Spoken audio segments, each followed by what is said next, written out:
Hey everyone, my name is Andrew Davis and you're watching Conversations in Pop Culture. And yes, I am scandalous like an Ashley. But enough about that because I have with me legendary Tom Hutchison from Big Dog Inc. Obviously, I think everybody should know Big Dog Inc., but I got Tom here, so welcome to the show, man. Thank you. Appreciate it. Always good to be here. Yeah, no, I'm excited to have you on. And you got a lot of stuff going on. You obviously have Critter issue 24, the ongoing series. Right now on Kickstarter, you're at 8,300 on the dot. Obviously, I think you're going to do more in the next 18 days, but we are going to talk about that in a few minutes here. But I am curious because why don't you introduce yourself to everybody who doesn't know who Big Dog Inc. is, as well as what Critter is, because there's people who are obviously coming into comics and don't know who you are, and that's a shame, and they're about to learn who you are. Yeah, so I'm the publisher. I'm all the things basically. When you say Big Dog Inc., I'm all of the things essentially. I'm the writer of 99% of the books. I am the publisher of all of the things. I do the art directing. I build all the Kickstarters. I ship all the packages. I do the live sales. I go to the cons. I do all of the required elements of Big Dog Inc., whatever that is.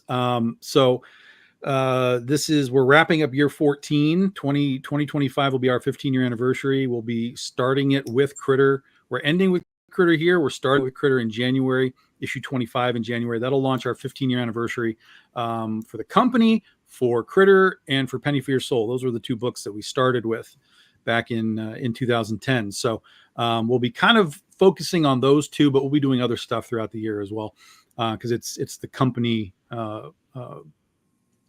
anniversary as well as the books. So right now, we just launched Critter on Saturday. We're at $8,300. We're $700 away from the first stretch goal. We got plenty of time for you guys to dive in. If you don't know Critter, it's a very easy to absorb book. Old school superhero stuff. I grew up with superhero comics like the 70s and 80s, 90s, obviously.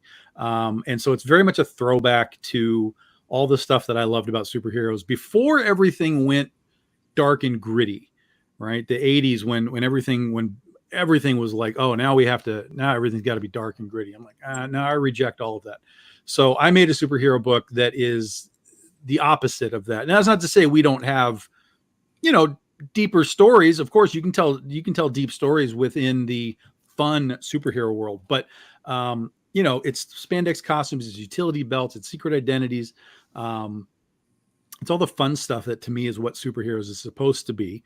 And then it's blended with, science fiction and time travel and, all kinds of other things that go in with it. Again, Fantastic Four was a superhero book, but it was a science fiction series as well. So it's just all of the things kind of put together using a Catgirl superhero who is, starting at the beginning of the book. It's the beginning of her career, her figuring out, what is her place in this giant world of heroes and villains, and who is this guy who has said he's come from the future to watch her fulfill her destiny that he knows happens at such and such a time down the line. So there's a lot of levels to it, a lot of layers to it, and it's a lot of fun. It's very easy to get into. There are 5 volumes of it so far. This issue 24 is part of volume 6. So if you haven't read the book, you can very easily dive into all of the volumes. You can get that in the campaign, either digitally or physically, either way. Or if you just want to try out the last few issues, we have a thing that we do. It's called the quick catch up, which is just like the last 3 or 4 issues. So in this case, you'll get 21, 22, 23, 24. You can kind of try out the current arc. And then if you like it, you can dive back in and grab the rest of the series. But that's where we are as of right now. So let's kind of talk about Critter a little bit because I love the 70s and the 80s from superheroes. So I'm a big Teen Titans fan, and I love like the Marv Wolfman, George Perez run. I wound up spending like $300 and bought about 100 print run, not a great copy of them, kind of fine to pour, but enjoyable to read. Readers' copies. I thought it was a bargain to buy that stuff and read it and like smell like the ink from like the 70s and 80s. But I love that stuff before it got gritty. I love the fact that it was starting to get a little gritty. But what is that like? Because I feel to some degree, and this is why I'm a big manga fan, where an anime fan is that like certain animes, and I gravitate towards it. It's just colorful, it's fun, it's enjoyable, and I feel that's lacking because I have a very negative view where I feel everybody in comics is trying to write their grand comic story, and sometimes a comic should be fun because my life is hard. I mean, life is hard in general, and I want a distraction. I don't want to know what Batman's problem is today. Yeah, I agree to a point. There was a time when mainstream comics and stuff really told good stories, but I don't know that that's the case in a lot of books from the last decade or so. Partially because everything just keeps getting rebooted and retconned and reset, and it's like, well, what are we doing? Like, what did you do 10 years ago that was so bad that you now have to retcon all of it out and restart things? It just makes it too difficult for readers to kind of come in and engage in these worlds. So that's one of the advantages to all indie comics, is that you're coming in to a new world, new characters, new situations. You don't have 500 issues of something that you need to go back on. It's very easy to get the 5 volumes of Critter. Boom, you're done. You're in. You've got almost 30 issues of a series just like that. But if you are a fan of older stuff, if you like Teen Titans, if you like 80s and 90s Spider-Man, if you like that kind of stuff, that's where Critter comes from. That's sort of to me, that's the sweet spot. Is, again, you can tell sort of fun stories. You can have like the spandex costumes and the color, but you can still tell good, deep stories. Like, Teen Titans had all kinds of deep stuff when they're dealing with Terra and Deathstroke and all that kind of stuff. So you can have aggressive stories within the fun realm of what superheroes are.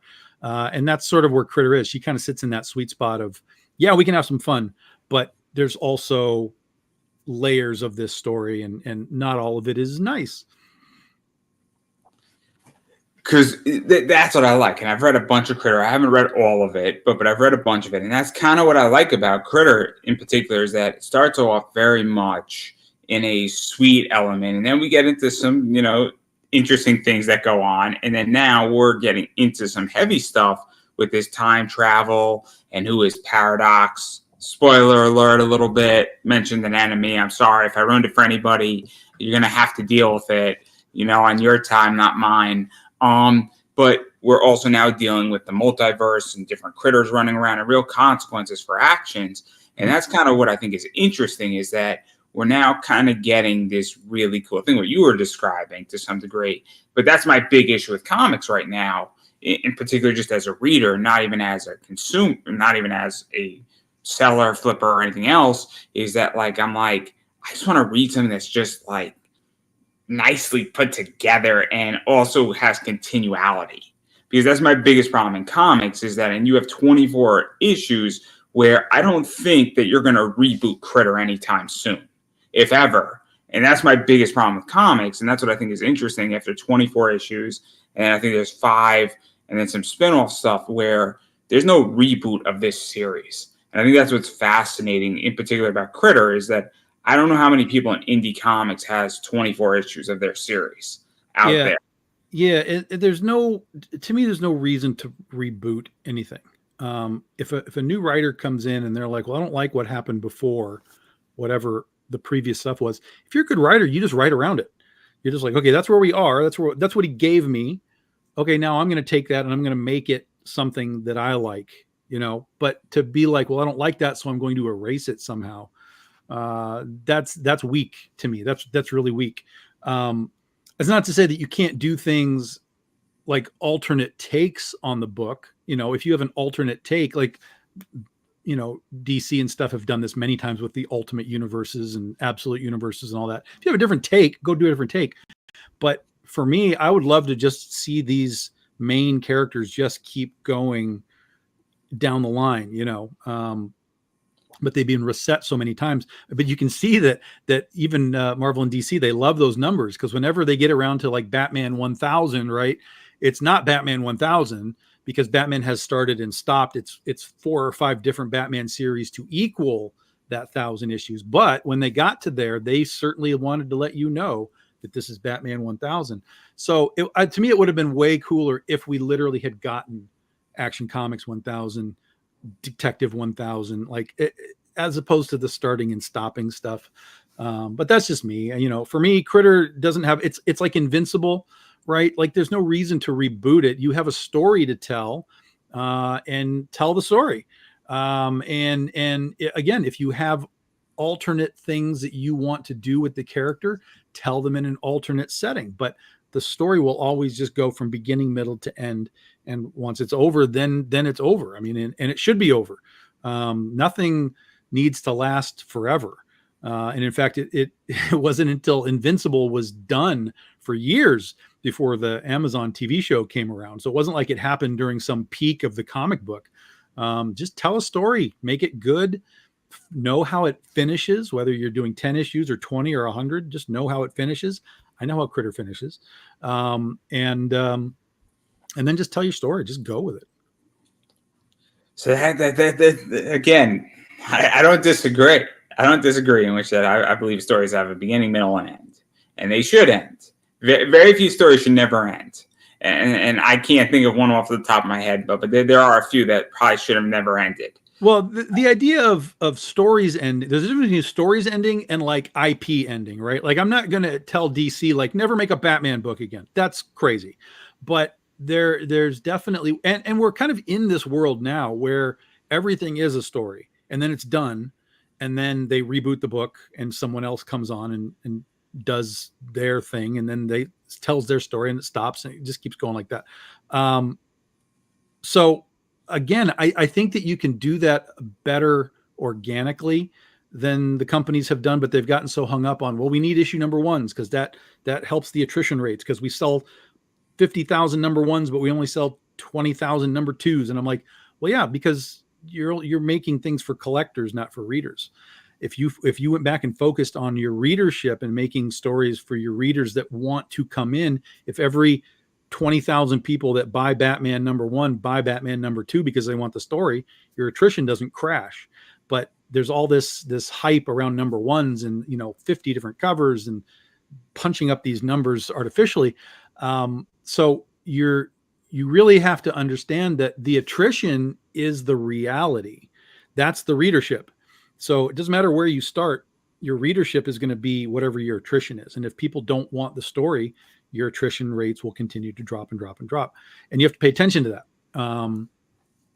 And their answer has been, well, let's just reboot the book and put another number 1 out. And that's where things just get so confusing for collectors and new people. Like, where am I supposed to come in on the X-Men? Like, there's like 80 X-Men number 1s now. I wouldn't know where to tell people to start other than just like whatever the recent one is. But it's convoluted in the mainstream. And so I think that's an advantage that indies have because most indie books don't have tons of issues. Things like Spawn obviously are the exception, but most indie books are less than 100 issues in for their stories. And the only thing that I can think of that's ever made it to 100 beyond 100 is like Cerebus and like Grim Fairy Tales made it to 100, but then even they canceled the book and started over again. So it's been done, but really I kind of have this sense of like 100 is sort of this like almost max out period. Even Invincible, it went over 100, but it didn't get to like 200. I think it was like 150 or 60 or 70 or something. And then it stopped. Even Walking Dead ended at 193. Yeah. And I wouldn't say Walking Dead was an indie book, but it's a weird one. It's a weird one because it's kind of a corporate book, but it's also a hybrid because it's an image book. But yeah, but it was an indie book to start, and it almost got canceled. So yeah, I mean, it counts. It counts, but it grew. But that's the point, right? Is that indie books can grow. They can catch a fan base, they can catch an audience, they can catch the eye of Hollywood, and they can become more than what they were in that starting point of hey, here's Critter number 1. Maybe in 10 years it's an animated series. Who knows? So this is to even talk about this though, and go even into Critter a little bit, because obviously 24 issues, almost 25 issues, which is coming out in January. I mean, that's nothing to even sneeze at this point too, because 24 issues, 25 issues. If we're going to count the mini series minus the ongoing, so that's like almost 29 issues. I mean, I don't know how many books make it past 6 issues on the indie scene, because I think it's hard to do an indie book because you're doing everything yourself. And I was speaking to somebody and they said, I have all the problems that Marvel has, but not all the money. And it was a great not quote. all the money and not all the infrastructure of it. Beyond a bunch of other problems too, we don't have to get into. But tabling that, but like when you have 24 issues of something, I mean, at some point you have to say, oh my God, I've beaten the odds. And there's a lot of stuff. I think people forget that you started in 2010. It's not that this just was 24 issues in 2 years. This was every 3 months or every 4 months or every other month or anything like that. So, well, it was monthly when we started. But when we moved over to Aspen, everything stopped for like almost 4 years because we were reprinting everything through the Aspen brand. So there was a big hiatus of new material while we were with Aspen. And then when we came out of Aspen, we went back into Kickstarter rather than just diving back into the retail market and just being like, well, let's just go back to the way we were doing it. Because everything was different at that point. The market had changed. Everything was different. And so we focused on Penny for Your Soul at that point. And then sort of every year we came back to a new book and we're like, okay, let's focus on Oz. Let's focus on Ursa Minor, so on and so on. So there was a big hiatus for Critter, which is why we kind of have 30 issues almost in 14 years, because we had like 5-6 years of nothing for her until we came back to the series now. So, yeah, it's just a different world because we used to do 3 to 5 books a month going out through Diamond when we were in Diamond and we were going to retail stores. And then even when we were with Aspen, we were still putting out 1 or 2 Big Dog Ink books a month. But again, it was all reprint stuff. And then when we started with Kickstarter, we had to kind of be like, well, one at a time, because that's just the way that the system was. The system's changed a little bit with Kickstarter now, and it kind of opens up some possibilities of doing more quickly if you're prepared for it. But as of right now, we do about 6 campaigns a year, so about every other month.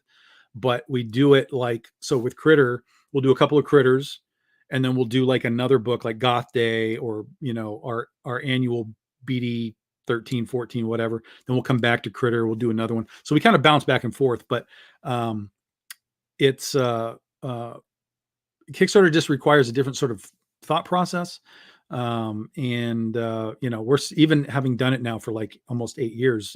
We're still learning things. And again, the system changes, even Kickstarter system changes their rules and their allowances of how you can do projects that overlap. Like before here's a campaign. Okay. You did a campaign. But we want to do another one before we fulfill this one. They're like, okay, but you can only do so many before you make sure that this one is fulfilled.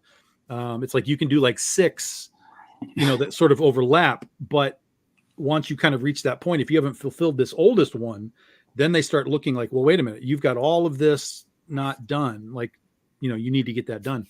So it's a little tricky if you get a little outside the box, but it also allows for, the things that happen. Artists get sick, printers make mistakes, like things just happen where things can slow down. And again, infrastructure for indies is non-existent. Everybody's flying by the seat of their pants. It's day to day, month to month. It's who can I get on a cover? It's who can I get to do this book? Is he going to get drawn away by somebody else paying him more money, which can happen. There's a million ways for a book to just hit a wall and stop. I agree. Yeah. In which that, I mean, I'll ask you this question. I've been fortunate, and I'll be open. I've only been burned on 2 or 3 projects out of like the 150 that I've only had problems with like 2. Yeah. So, and I get that shit happens, and the problems I've had with actually it's been 5, but we're not counting the other 2, but we're not going to get into that because that's a whole different mess. The 3 that I've had issues with, there's been other things and they've been bad operators. is what it amounted to. Where the problem isn't the art problem or the writing problem, it's the people had no fucking idea what they were doing, and there's been a lot of fuckery going on, for lack of a better word. Yeah. And it's them, not me, the backer. Sometimes you back a high flyer and it goes south. I throw $50 into a crazy stock and it goes to zero every once in a while, but it's a high flyer and it could go to $1 million on $50 or it could go down to zero. It's one or the other, but it's only $50. I knew what I was doing with it and I was taking a risk. It's like playing the lotto every once in a while. But, I get that on indies, but I want to go back to the attrition rate because I think Kickstarter in a lot of ways is very much the anti-position to that, what we were talking about with DC and Marvel, is that because I think you have a lot of return backers. And I know that I backed a bunch of your projects and I want to read Critter. I want to read Penny for Your Soul. And I'm more of a graphic novel reader. So I like when you do out a remaster of a graphic novel because I missed Penny for Your Soul when it first came out. I didn't know you existed until almost 6 years ago. So, if you're 14 years in, I missed 8 years of Big Dog Inc. And that's just the fact of what it is. Sure. But that's one of the things that I think is interesting as well, where now I want to read more Penny for Your Soul. And I like having those collectible books, but I'm a reader. I'm also a collector. I'm also a reseller, and I enjoy selling your books. I have a guy in England who enjoys buying for me a lot of your books, and he's always happy when I send him your products. So, it's one of those things, though, that obviously I think Kickstarter very much is an attrition solution because a lot of people back on Kickstarter because they want to read those books. And so Can be, but it's also a shell game because a lot of the guys that are buying stuff are buying not for you, but for like the cover artist. And so if you like, for example, if someone was like, oh, I like Dan Mendoza, so I'm going to buy that cover. Okay, great. But if you don't have Dan Mendoza on the next one, he's not buying from you. So there's a shell game element to it of like high-end collectors want all of this stuff and they will buy from you. But if you ever don't have those guys, they will ignore you. So you really need to build a foundation of collectors / readers that want what you do, which for us, we've landed around 200 or 300 is sort of our average on a campaign. And then some of our other ones like Oz gets up into like 400 and, so on. But again, a lot of those bigger campaigns like that too have some of the bigger names attached to them. So that changes the dynamic of it. Kickstarter is a shell game for sure. It's interesting. That's interesting because it brings up an interesting point that's a little slightly different. So when a player in baseball, and I know how much you hate baseball, but it's relevant in my eBay store, you could track your track just. So for the longest time, Pete Alonso and the Mets were not great. But whenever Pete Alonso was on fire and he had spurts, his cards were coming out with Tops Now, and my store would get more traction because there'd be more Pete Alonso stuff. Sure, and it 100%. Dissipates. So we talk about a shell game. There are certain players that attract attention. Ohtani is the greatest baseball player of all time. You heard it here first. If you don't believe me, just watch what happens on Friday. That's all I'm going to say to everybody. Just trust the system. Just trust the system. We might have bombed Japan, but they won the war 50 years later. I want to make that crystal clear. But anyway, all jokes aside, but it's interesting you bring up a shell game because it is tricky, I think, because I know I sell more when Pete Alonso is on fire. There's more cards because the people who are buying a Pete Alonso card will then buy an Aaron Judge card. And then I'm shipping those cards together.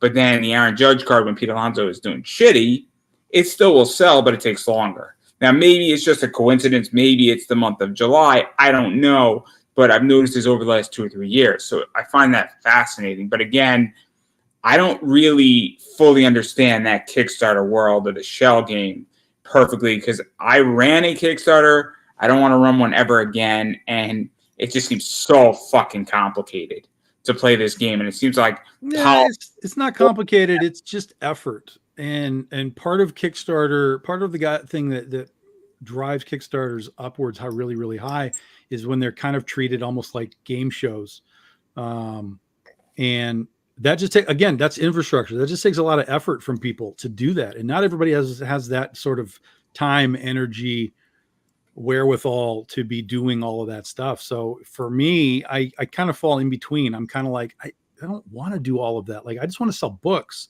But I also at the same time have an understanding of marketing, advertising, building this brand of things to make people want to be involved. That's important as well. So there's different ways that you can attack selling comics, whether it's Kickstarter or not, because again, we sold comics for like 8 years before, or 7 years before Kickstarter. So there's different ways of doing things in different capacities. But now, especially with all the social media stuff, I mean, you can put yourself everywhere all the time. But again, it's time, it's effort, it's the creativity of making whatever it is you have to make. And not everybody is up to that. Just in the comic book world alone, there are professional people who struggle at conventions because they don't know how to interact with people. You know, hey, I'm a fan of your stuff, and they're like, "What do you want me to sign?" Like, okay, go away. You know, that they don't know how to do that, and so that becomes even harder when you're doing stuff like this, where they're trying to. Well, now people are saying, well, now you have to make social media posts, and now you have to make videos, and now you have to show pictures, and you have to do all this stuff. We just want to make comics, man. We just want to make the comic. We want to put it in your hand as easy and quickly as we possibly can. And we want you to enjoy it. And then we want to make another one. You and me spoke about this. You know how many people are terrified to do an interview? People are terrified. Yeah. And I'm like, yo, I'm the easiest person to speak to. Like, we're going to be talking about your art in a friendly way. Yeah. And like, I've convinced somebody, and it took me like 4 or 5 times, and being like, look, we could do it pre-recorded. And the person's like, why don't we do this live after the interview? I'm like, I told you we should have done it live. And the person's like, I'm terrified to do this. And I'm like, but like, this is so easy. It's not hard. I'm not going to destroy you. I'm not asking you anything that's ultra tough. Like, yeah. But like, people are terrified of public speaking. And I get it. I understand fears. I'm scared of things too. And weird things scare me. So I'm horrible with public speaking, like in a room, in a group. But as far as this goes, this I've done enough times on enough shows with enough people that like I get this sense that people get me now. Like they know Tom, like they know Tom's going to rag on movies. They know Tom's going to do this and that. Like they get the shtick that is me. And so I don't feel like I have to come in and like put on weird airs and just be like, hello, I'm Tom Hutchison and I write comic books, and please, you know, it's like, no, let's just talk and be people. But that's hard for some people because they feel like they need to be almost business-like in their interactions, you know, with the fans. And there is a level of like professionalism that you want. But at the same time, you know, you kind of want those people that are watching and listening to relate to you in some capacity, because if they relate to you, then they're like, oh, hey, Tom, he likes Jaws. Like I like Jaws. So maybe I will like what Tom writes, and they'll make that attempt. I'll tell a story. So I'm in a unique setting at Awesome Con where it just so happens that I've done a lot of research on gay and lesbian-oriented comics and the foundations of it, because I was interviewing Howard Cruz and I was writing an article for somebody on it, and I decided to do the panel as a straight white male doing the gay panel on the gay track.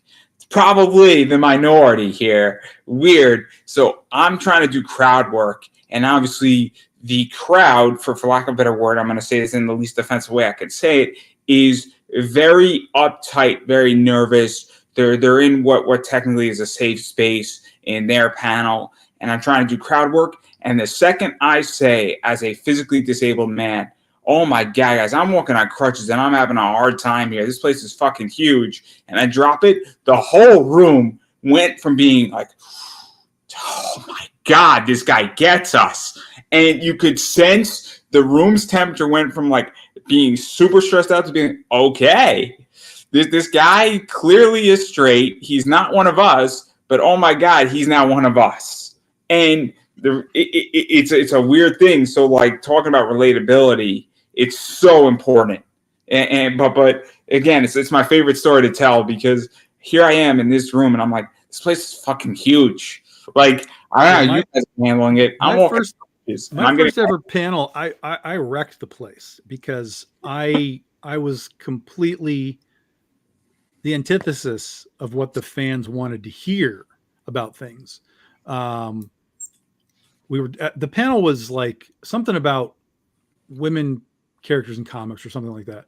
And so the panel was me, J. Scott Campbell, Joe Linsner, and Billy Tucci. And this is my first ever panel in my life. So the other three of them show up late. So I have about 15 minutes till these guys show up that the panel is me and all these people. And these are people that don't know who I am because I'm brand new at this. This is like year 2 for me in Comic-Cons. And so, but I told them, I was like, okay, look, I do this comic, I do this. And basically I always just kind of try and open it up. Like I can say things, but like, I know you have questions, so just bring me questions. And so I would just kind of answer questions about stuff. And we'd talk about like Marvel and DC characters and, all that kind of stuff. And, we got around, it came out that I was like a big Wonder Woman fan and I was reading Wonder Woman all this time. And I was like, so, and I've been reading this Gail Simone, because she had just come on Wonder Woman at the time. And you could see the room just light up like, oh, he's going to talk about Gail Simone. And I was like, and I dropped the book almost immediately because it was unreadable. And then the room became like, what did he just say? What is going on? But I was like, who cares? Like, we're all just talking, right? But when the guys came in and we had like the full panel and everybody was talking, at the end of the panel, one of them specifically came up to me. He says, I really liked what you had to say about stuff on this panel. I can't say that because I work for all these companies, but I really liked what you had to say.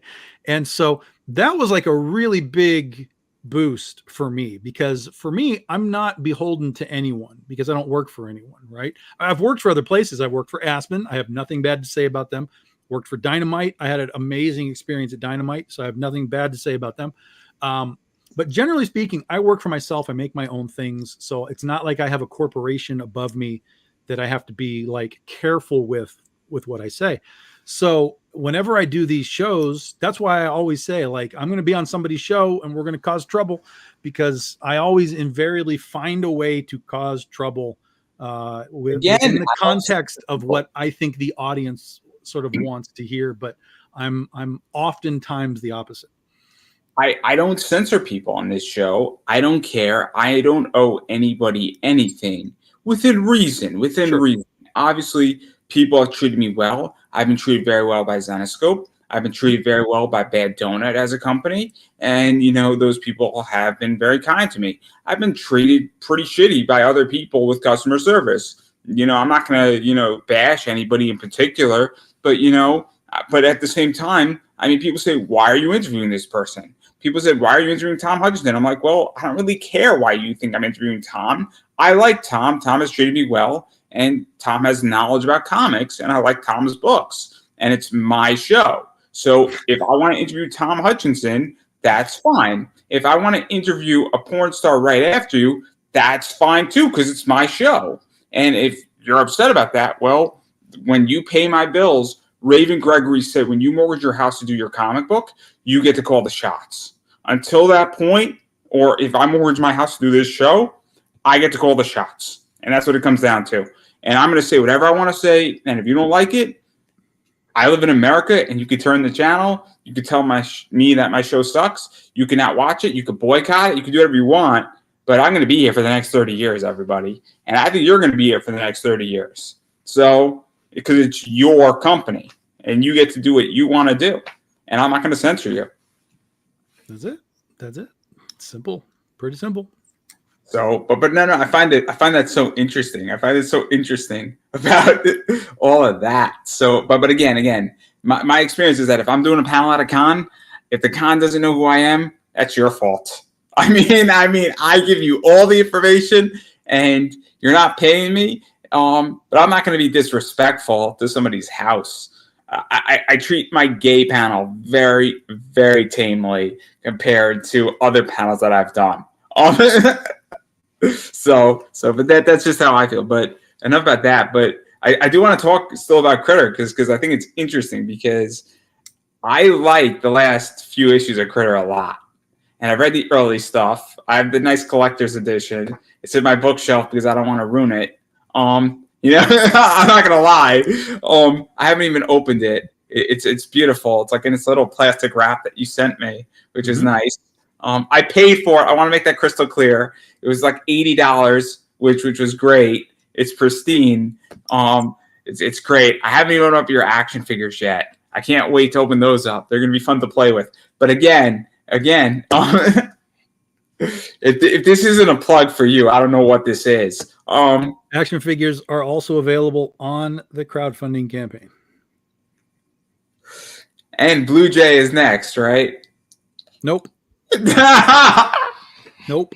But we are working on one. I don't know if it's going to happen next year or not, but we are working on the next one. I would like it to happen next year, but I don't know if don't know if it's going to quite make it. We'll see. Well, I enjoy action figures. I enjoy action figures a lot because action figures are fun. Some of my favorite comic covers are the action figure comic covers. Adam Rich is just a great human being, and I love his artwork. He did the WWE stuff for Boom, which is awesome. And he was fun to interview because he's absolutely just an awesome, awesome person who's done so much cool shit. The fact that he's designed like half of Johnny Gargano's gear is just wild. And he designed Mickey James's like WrestleMania 33 entrance gear, which is cool too. But I digress. Quick plug for me. Go check out that interview, everybody. It's on my YouTube channel. But what is this like for you, though? Because 24 issues of Critter, almost 12 years, I think it is a fair assessment of, kind of the ongoing, maybe 14, depending on how you want to count it. But you've evolved as a writer. And I know that you and me have spoken about that, where you've gone from writing comics, and feel free to correct me at any point, but I know you've gone through also producing it more in a cinematic fashion, I think is a good way to put it. And so what is that like? Because that's also interesting because, and I say this where I think the last like 4 or 5 issues of Critter has been some of your best work. And that's not to say things like, other things you've done in the last 4 or 5 years as well hasn't been great, but like you've gotten massively better as a writer. And I'm going to say that as polite as I can. I totally agree. I mean, it's an active. I've had people over the years, the last handful of years, literally tell me like, when I read your comics, I feel like I just watched a movie, and I'm like, that's good because that's the point that I'm trying to make in the writing. That's the style that I'm trying to bring now, versus when you go all the way back and you see where I started from. I started from zero. I didn't know what I was doing. So the fact that I was able to even make anything that people could coherently digest that's a miracle in and of itself. But you can, for sure, if you start at the beginning of Critter or Oz or Penny for Your Soul specifically, because we have like 6 volumes of all of that, you'll watch the writing get better. You'll watch the art get better. You'll watch everything start to really find its place. And probably the last 5 or 6 years, really, I think since I came out of Aspen, when I came back into heavy writing, because I had to get all these books back up, spooled up again. That's when I really kind of had more time to focus on it. So instead of putting out like 3 books a month, I was doing like 1 book every few months. And so it gave me more time on my scripting to really kind of focus on, okay, what am I doing? Where am I? What do I want to accomplish? What is extraneous that I don't need? What can I tighten up? How do I use the panels and things, in a better way? So yeah, it definitely, I can feel it. I mean, I can look at my own stuff and be like, this is wildly different than where I was at the beginning. And I've had people tell me this is like watching a movie, and I'm like, yes, that's it, because I love movies. And so even when I watch movies now, I'm not always just watching purely to watch it and enjoy it and whatever it is. Especially if I'm watching it for like a second or a third time, I start to analyze how the camera is used and how they show, particularly like the talking head portions of films where it's like where you're moving back and forth, like, hey, this guy's talking, now this guy's talking, now this guy's talking, this guy's talking. Like, how do they do it in interesting ways? And so I've taken some of that and translated it into how I do stuff. Different transitions from panel to panel, different transitions from page to page. I feel like I can see it better now. And that was partially due to the break that I took when I was with Aspen, because we were reprinting stuff. And I didn't have to write very much. And then when it came time to writing, I just had more time. And so I wanted to hone the craft, as they say, hone that craft. And I think I've done it. I think people can see the difference. And, I get great reactions when they read the books. Like when Princess vs. Zombies came out, this last issue, we dropped the digitals on people. And that same day I was getting messages from people like, what the fuck? What is this? Like, what is going on? So again, I had these moments that I'm hoping for reaction, and man, I got them. So, it was like another pat on the back. Like, you did it. Now you got to do it again, but at least you got that one done. So, on to the next one. So, it's great. It's great when people see it, because if they see it, then the work that you're putting into it, matters. It's interesting. It's interesting in which that, I obviously I don't see that the same way in interviews, but I definitely get reactions and data points on YouTube that's helpful. And when somebody's watching 40 minutes of an interview, you're like, okay, there's something here. Mm-hmm. And every once in a while you get one of those, or you get a clip that gets like 30,000 views or 40,000 views. Every once in a while you're like, okay, there's obviously something here. And so it's very, I guess, reaffirming for me, and I would imagine it's reaffirming for you, that, okay, I created a reaction, whether people are happy, upset, whatever, because the worst thing I think could happen is no reaction and dead silence. Mm-hmm. I think hate or positive feedback, or, oh my God, this was brilliant, I felt like I watched a movie, oh my God, like, what's the next sequel here? Like, any reaction is positive. Obviously I interview a lot of wrestlers, and whether you're being booed or cheered, you don't want silence. You don't want to be the bathroom match. Mm-hmm. It is the point that I'm getting at. So I would imagine that it's nice too, because it's like, okay, cool. Now you got a bunch of people saying, hey, what happens next, man? Like, this was amazing. Like, when's the next one coming? Like, because, it's good for business. It's a good problem to have, right? Of course. That's the problem is, that you want to have, is people waiting on the next one. Like, give me the next one. Like, yeah, it's coming. Just wait. Just remember how you reacted to this one, though. You had tears in your eyes. Don't know what's going to happen next time.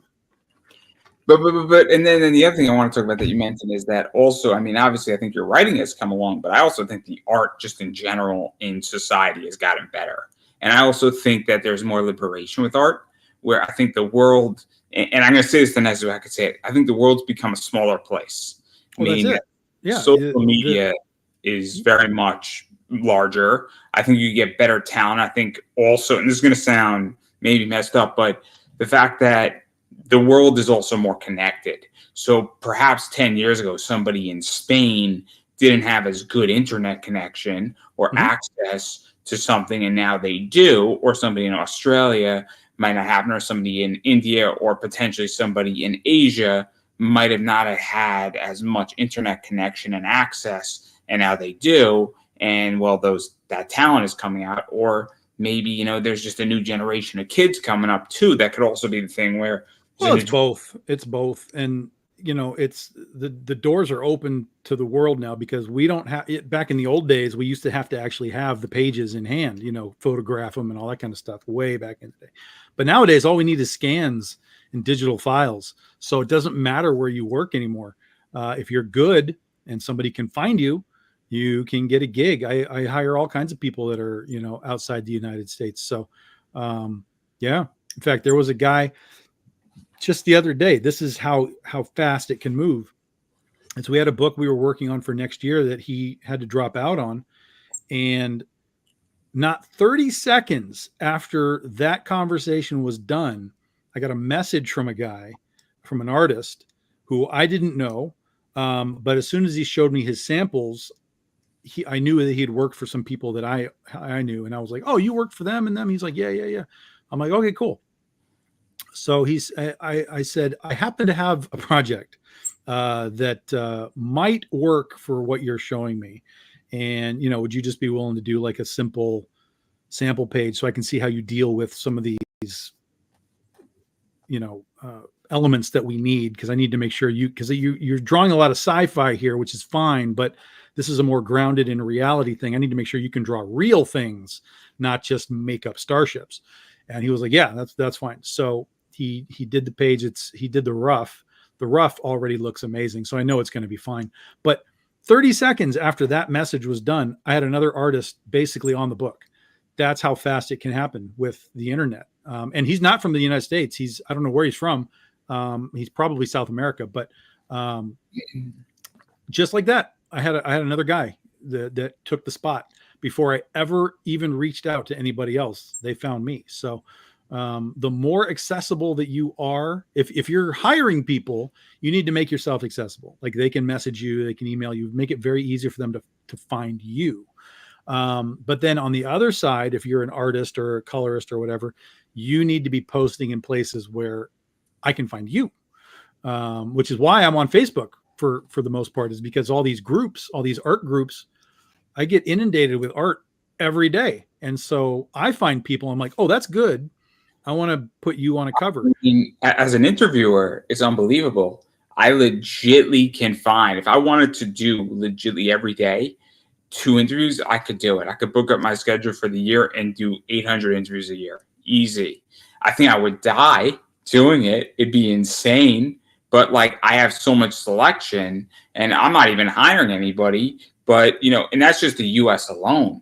I mean, it's just that I'm selective on who I want on my show because I want to see who I want. And I'm like, oh man, I love your artwork. I would love to speak with you. But I mean, it goes to your point even further, is that if you're just looking to hire somebody or you're looking for work, I mean, it's not that hard to get it. It's really not, if you want it.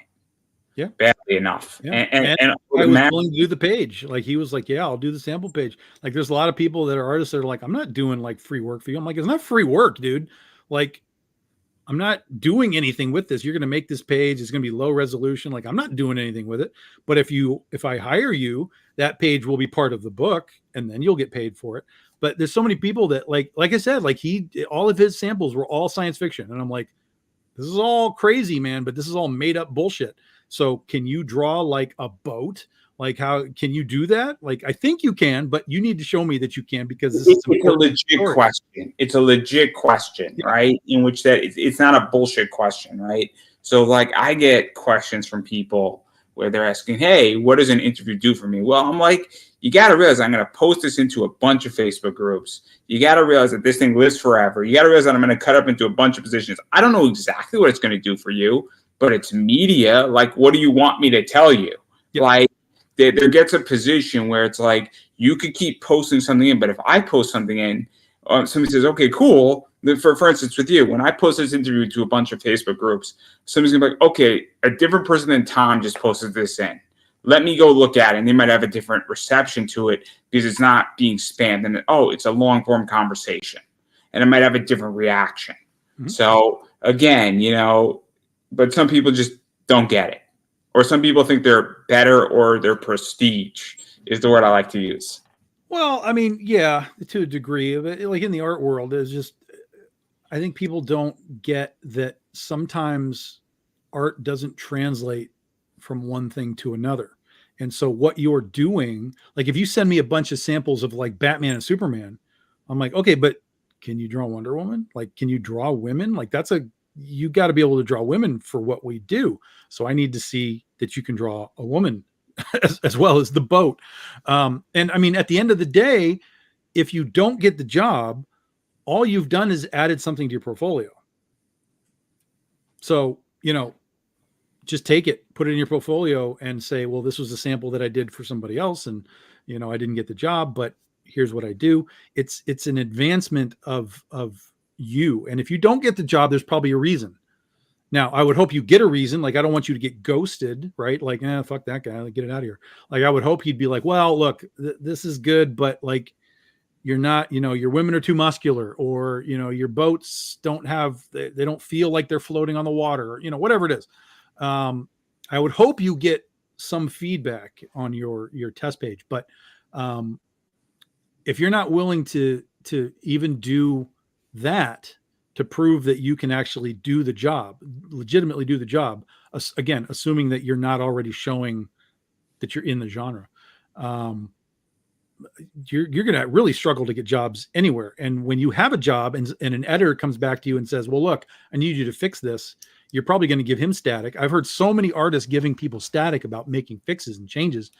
And I'm like, look, that's part of this. I understand that you don't want to fix it once it's done. Like, if it's done and you were told this is done, fine, but let's fix it. That's more problematic. But along the way, there are going to be edits and changes that need to be done, whether it's a cover, whether it's pages, whatever. You got to be able to roll with all of that. You got to be able to work within a team. And as soon as it becomes about you and your, your segment of it, and that's all you're worried about, that's a problem. Oh, I don't disagree. I don't disagree. Again, I don't deal with this. I don't know. I have no experience in this. And so, but I would imagine, and at some point, maybe I'll deal with this, but I'm not at that level yet. I'm not. So again, but I would imagine, but again, I mean, you're auditioning for a job is how I view it. And I would imagine that when somebody auditions for you and they get the job, you now have a working relationship. If you're planning to do 4 issues and you hire somebody, I don't expect you to change and make them audition for issue 2 again, right? Right. I mean, once you have the job is yours. That's it. And what these artists also have to realize is that we have to be really careful about who we hire, because a lot of times we'll hire a guy and he'll do 8 pages and then disappear.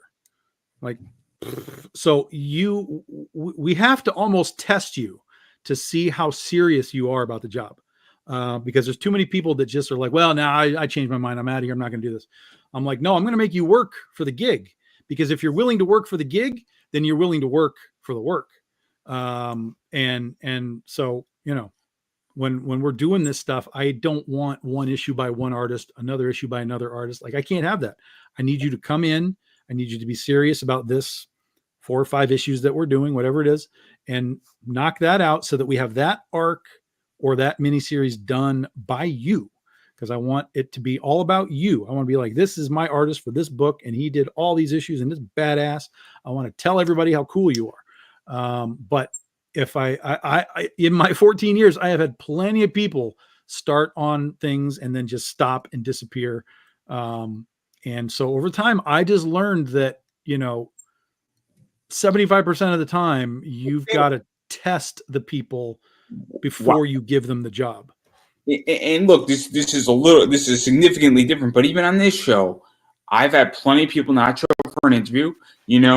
Back 2 years ago, it was like 30% of my guests didn't show up. So at a certain point, you have to start, I guess, anticipating, looking at the way they respond to you, the way they answer questions. If I send you a questionnaire, are you going to fill the fuck out?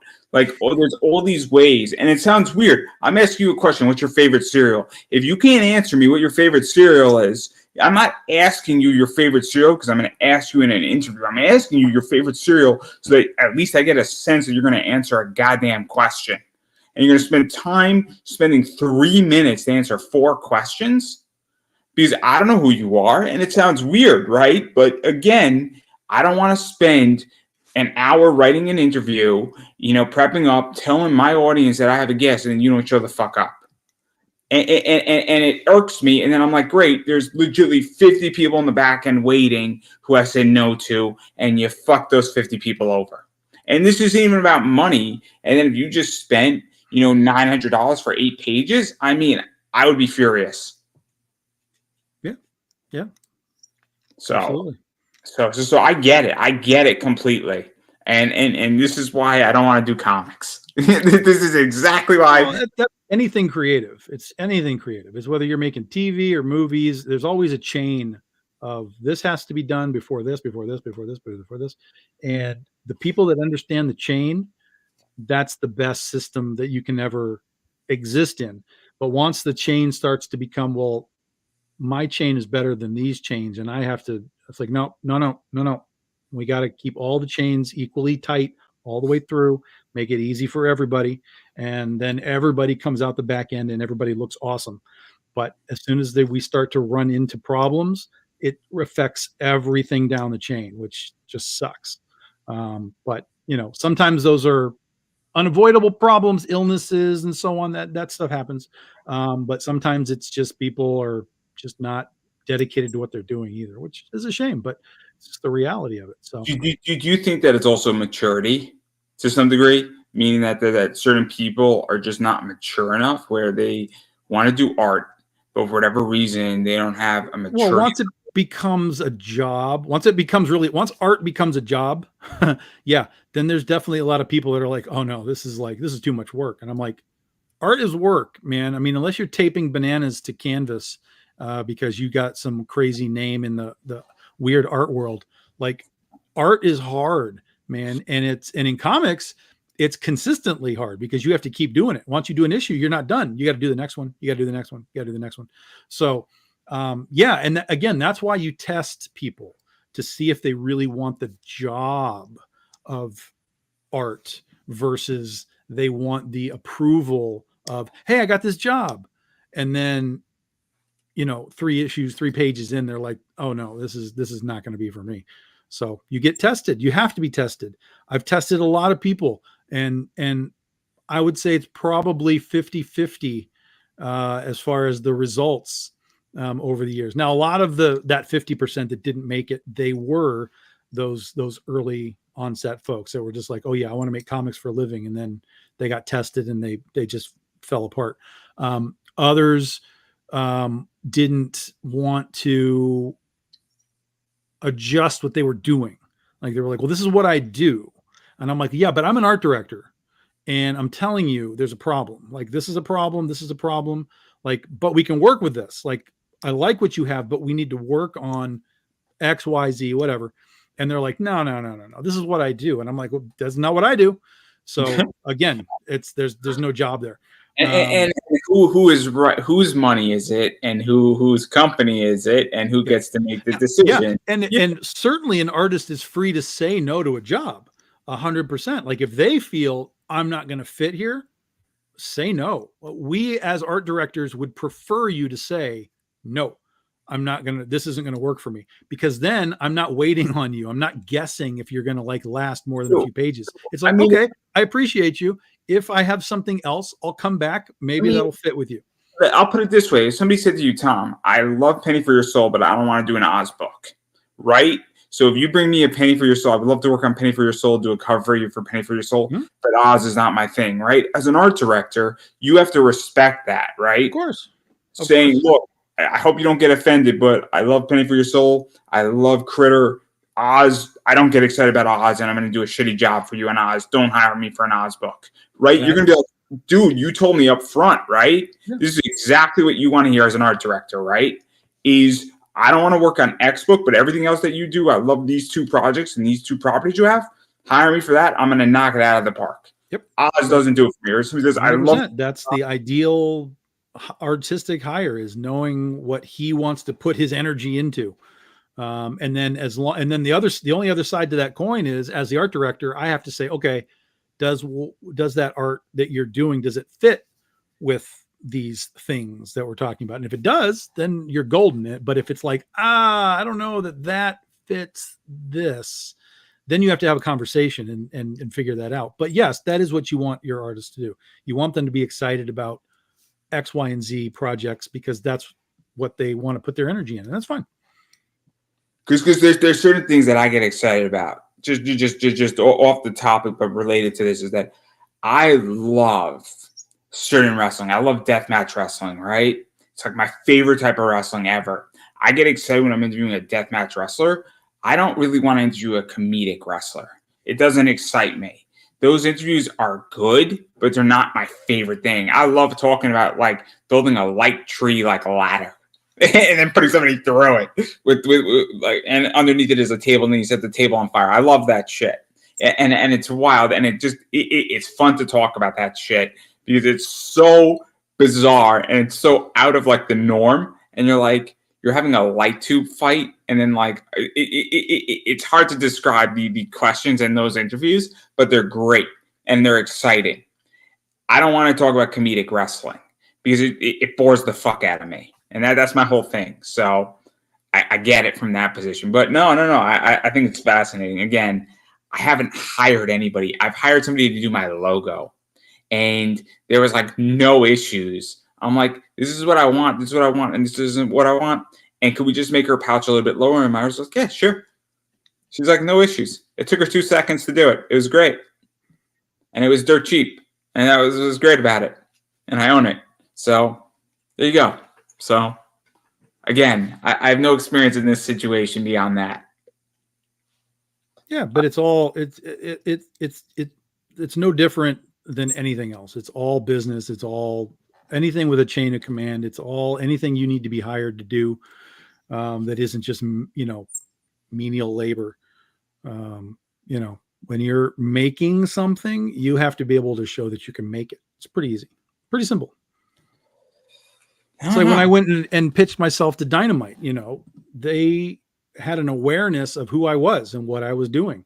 They were like, oh yeah, like Tom, like Big Dog Inc. Like this guy's been doing this for a while, and he was with Aspen and so on and so on. So when I got there, it wasn't just like, okay, you're hired, go. I still had to kind of pitch what I wanted to do and pitch the artists that I wanted to work with, and all and on and on and on and on. But I showed them that I wanted to do it.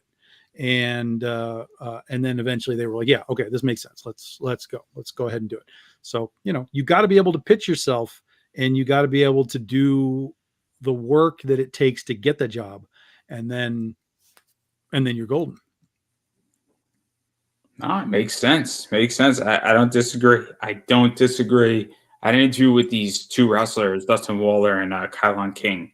And they got their jobs as wrestlers because they showed up to a wrestling indie event. And what they were doing is setting up chairs and breaking down the ring and setting up the ring before they got hired. So when Wrestling Open opened up, the owner of Wrestling Open said, do you guys want to be on the show tonight? And those 2 guys are arguably probably in the upper trust of that company right now. And they are probably in the top 5 or 6 wrestlers of that company.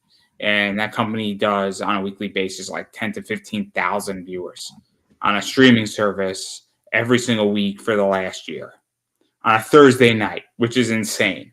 And they started wrestling in front of people where there was 25 people in the crowd, and now there's 500 people watching them in this tiny little like venue. And it's crazy every week. And so it just goes to show you that they put in the work. And so I agree. I 100% agree that you got to put in the work, and that you have to understand that if you put in the work, I would imagine that you have to think about the money will come later. Because I think if people work with you, their status goes up to some degree. If you're an artist working on a Big Dog Inc. book that does $12,000 on $12,000 to $20,000 average on a Kickstarter, and you're the artist, your status probably goes up as an artist. Well, anytime you get to do more work, it adds to your portfolio. Hey, I did this. Hey, I did this. Hey, I did this. I did for Zenoscope. I did this for Big Dog Inc. I did this for Aspen. I did this for whoever. Just keep leveling yourself up slowly but surely. That's because I think at this point, right, there's a lot of, I guess, the way I do it and the way I view it is that you're an upper indie comic type of publisher at this point. You're no longer at ground zero. Somebody's doing their first project. You've been around for 14 years. Most companies don't last a year in America, let alone 10, let alone 14, 15 years. And so at this point, to make comics for 14 years and to have done it independently, gone through Aspen, and then now building your own brand and doing it through Kickstarter and being associated with Antarctic Press to a degree, there's something to be said about that. So if I'm to come and work for you, and all of a sudden you handed me one of your properties to write, my status as a writer would naturally go up because I'm associated with everything that Big Dog Inc. and that you're trusting me with something. Even if I was an artist and you gave me a cover, you're trusting me with that. And that says a lot about who you're handing the ball off to, especially when you're testing them.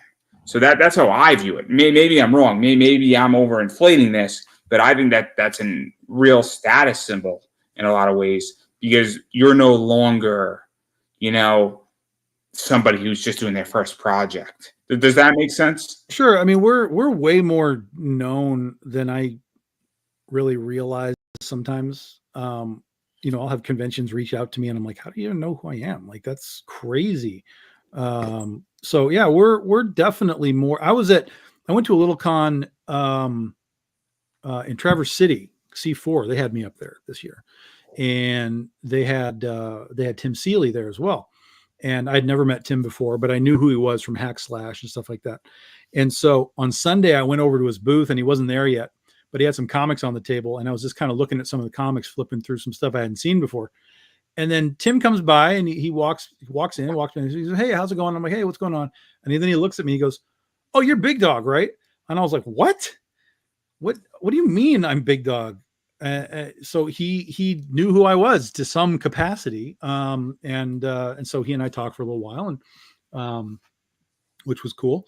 But yeah, I've had that happen way more often than I kind of think that it should. As people are like, "Oh yeah, you're Big Dog Inc. Oh yeah, you're Critter. Oh yeah, you're Oz. You're whatever."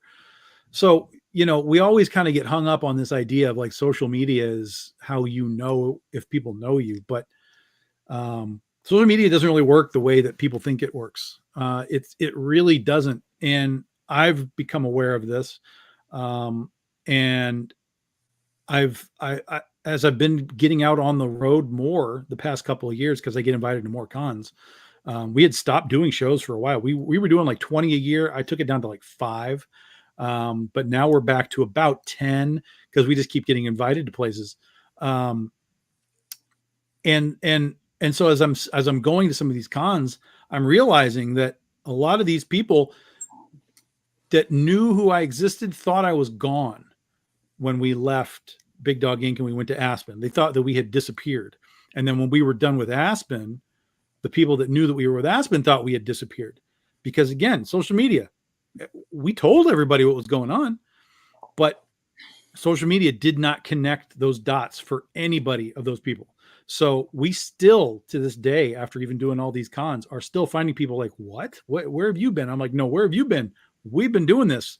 We have not stopped. We've released new content every single year of our existence in some capacity. Even when we were with Aspen, we were doing some new material with them. And, but because we're not in Diamond, because we're not in comic book stores, we are now with that Antarctic Press, but everybody just thought we disappeared. And so it's been sort of this weird, resurgence of, Big Dog Inc. is still here. So next year is going to be really interesting because we're going to tour with our 15-year anniversary. And we're going to get back to some of the places we haven't been in a while. I'm hoping that we can get maybe back into like Planet Comic Con, maybe Mega Con, but they're a little early in the year. I don't know if we can get in there. But I want to get to some places that we haven't been in a while and just sort of remind people like, we're here. And then, of course, all the invitations, we're going to all those places. The place we were just at in San Antonio, Big Texas Comic Con, they treated us really well. And we're already in talks with them to do like a 15-year anniversary event with them as they expand next year. So it was me and Nei this year, but we've already talked to them about bringing more BDI people so that we can have like a real, like, hey, let's do a celebration of Big Dog Inc. down here. So cons are open to this stuff. Not all of them, but cons are open to this stuff. So I'm kind of looking at maybe we might do about 20 shows again next year, which is going to be a lot. I think I'm going to be at San Diego with Antarctic Press. They told me I could come down and be at their booth and sell critter stuff there. So I'm like, yeah, cool, probably do that. So yeah, we'll see how it all plays out. But I think next year is going to be really, really good for us. Oh, that's crazy. That's fun though. I mean, that's good. I'm excited for you. I'm happy for you. Yeah, no, that's awesome. I mean, again, it's I think it's interesting, and again, obviously, I want people to succeed in comics because it's tough. I get it, and if people with comics are doing well, and I'm selling books, naturally, I will do well.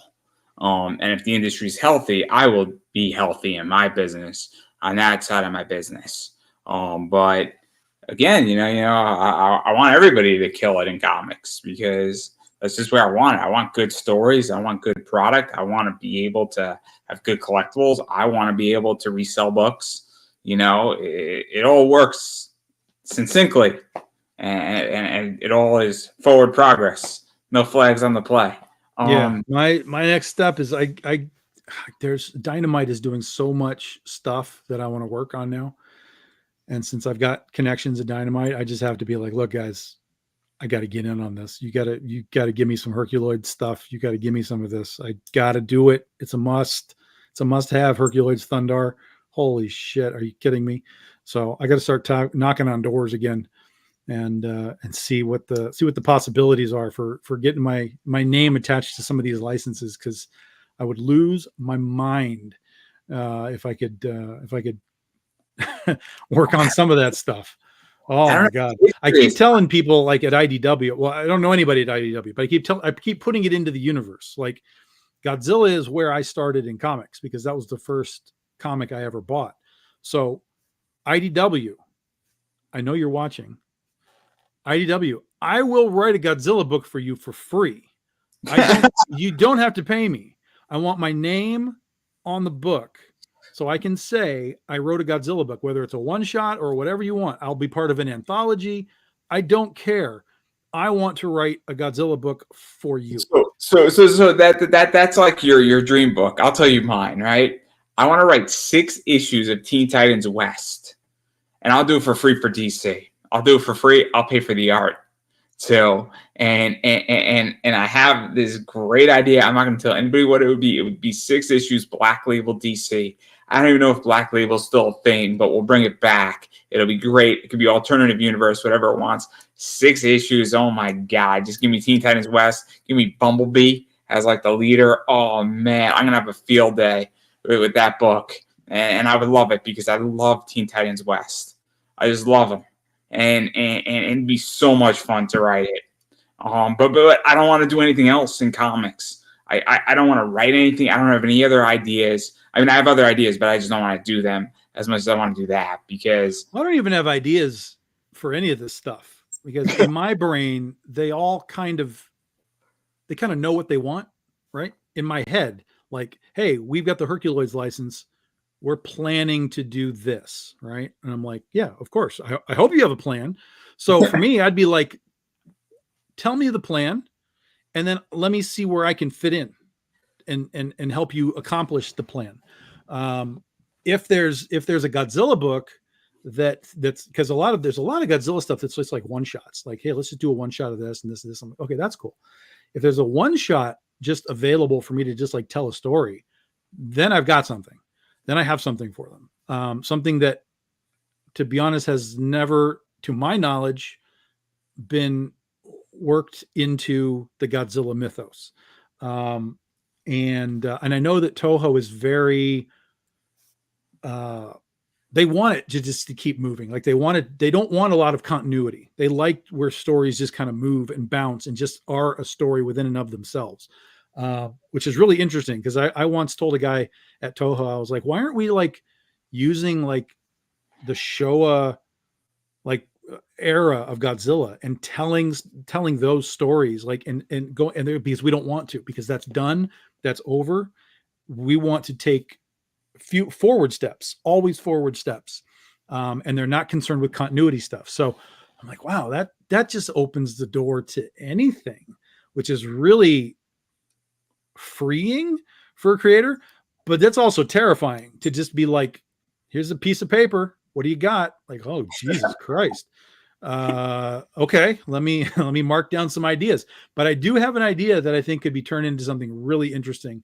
And Again, really, again, unlike anything that we've done before. So, I hear you. I hear you. I would like to see it again. My Teen Titans West idea would just be pure fun, alternative universe. Nothing like it could fit in the regular DC universe, but I just want 6 issues. And I think people would be like, okay, I kind of get what you were doing here, and I appreciate it. But it's close to the vest. It'd be a lot of fun for me. I don't know how it would do, but it'd be a lot of fun. And I definitely have some fun cover ideas for that too. So again, this is a dream for me. So it would be fantastic. But that's the only thing I want to write in comics, because anything else I feel would just ruin my enjoyment of comics right now. It's the same reason why I don't want to. Actually, that's not true. Maybe I will create a wrestling promotion, but not the point. I don't want to be a voice actor because it would ruin anime for me. And I've learned a long time ago that certain things should not be ruined in life. If you enjoy something, it's sometimes hard to enter that industry. oh, 100%. Yeah, you'll get into any business and you'll realize really quickly what parts of it are fucked up. I'm well aware of the parts of it that are fucked up. There's a lot of companies that I actually kind of almost had opportunities to work for, but I was like, I know better. I know better than to get involved with this. This is not going to work. Like we talked about with the artists earlier, right? Like I just knew internally, like even if they said, yes, we want you to come write this stuff, I knew it was not going to work. But with Dynamite, it was great. Dynamite was awesome. They were all in, they were all about it. I do have the green light from them to do another book, which I'll probably start writing sometime next year. We'll see how fast it gets like completely done. But I did pitch them another thing and they were like, yeah, go ahead. So I've been doing some research and trying to figure out like how to really bring that about. But I agree. I agree about businesses. Once you start entering something, I know everything that's fucked up about cards. I know everything that's fucked up about cards. And there's information that I should not know that I know now that is not great. And I understand. And there's a reason why people don't talk about it. Because once you start talking about it, it could cost me a lot of money, for lack of a better word. And so there's just a lot of fucked up shit that goes on. In that sector, there's a lot of fucked up shit, and you probably know more about comics than I do. That's fucked up. So, so I get it. And this is just from a resale position. The whole thing's a fucking nightmare once you enter it. And all I can say is that there's been a few circumstances, and it's not pleasant. But I get it. But I'm glad. I mean, I have no problem with Dynamite. I like Dynamite's work. So, but that Bad Kitty book, I mean, so, the best thing they've produced in their history. I enjoyed it. I read that book. I backed it too. I enjoyed Bad Kitty.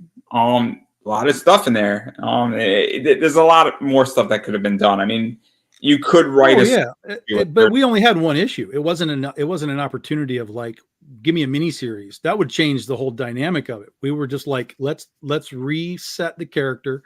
Let's give people a remembrance of who she is. Let's get rid of that weird multiple personality thing that they tried to do, and just reset her, put her back in position, attach it to the original Chaos stuff a little bit so people remember like, okay, this is where it came from. This is where we can now go with it. That was the whole point, is to just create some doors to push it forward. And we'll see if they want to do any more with that. But the book that they gave me the green light on is completely different. So we'll see how that plays. Oh, no, I get it. I'm not going to press you on it. I'm not going to press you on it. And so don't worry about that. But again, also, isn't that sometimes with comics is that you just have to create the door for the next book too? Mm-hmm. I mean, you mentioned it with Bad Kitty, is that you don't know where things are ever going to end up in comics. You don't know what IP is going to be Hollywood, what IP is not going to be Hollywood. I think Dynamite has some stuff with Vampirella. They got some other stuff too that's out there. Obviously, the Red Sonja stuff. Is there a movie coming out that, or is that being produced? I don't even know, right? Because Red Sonja is Dynamite, right? Yeah. Still? I mean, Dynamite has the license for it, right? Yeah, they're still making it all the time. Again, I've been a little bit out of the scene with Dynamite. I'm sorry, I've been a little bit out of the scene. I've been out of the scene with a lot of the mainstream stuff. I've been more into the indie stuff anyway. But anyhow, I digress.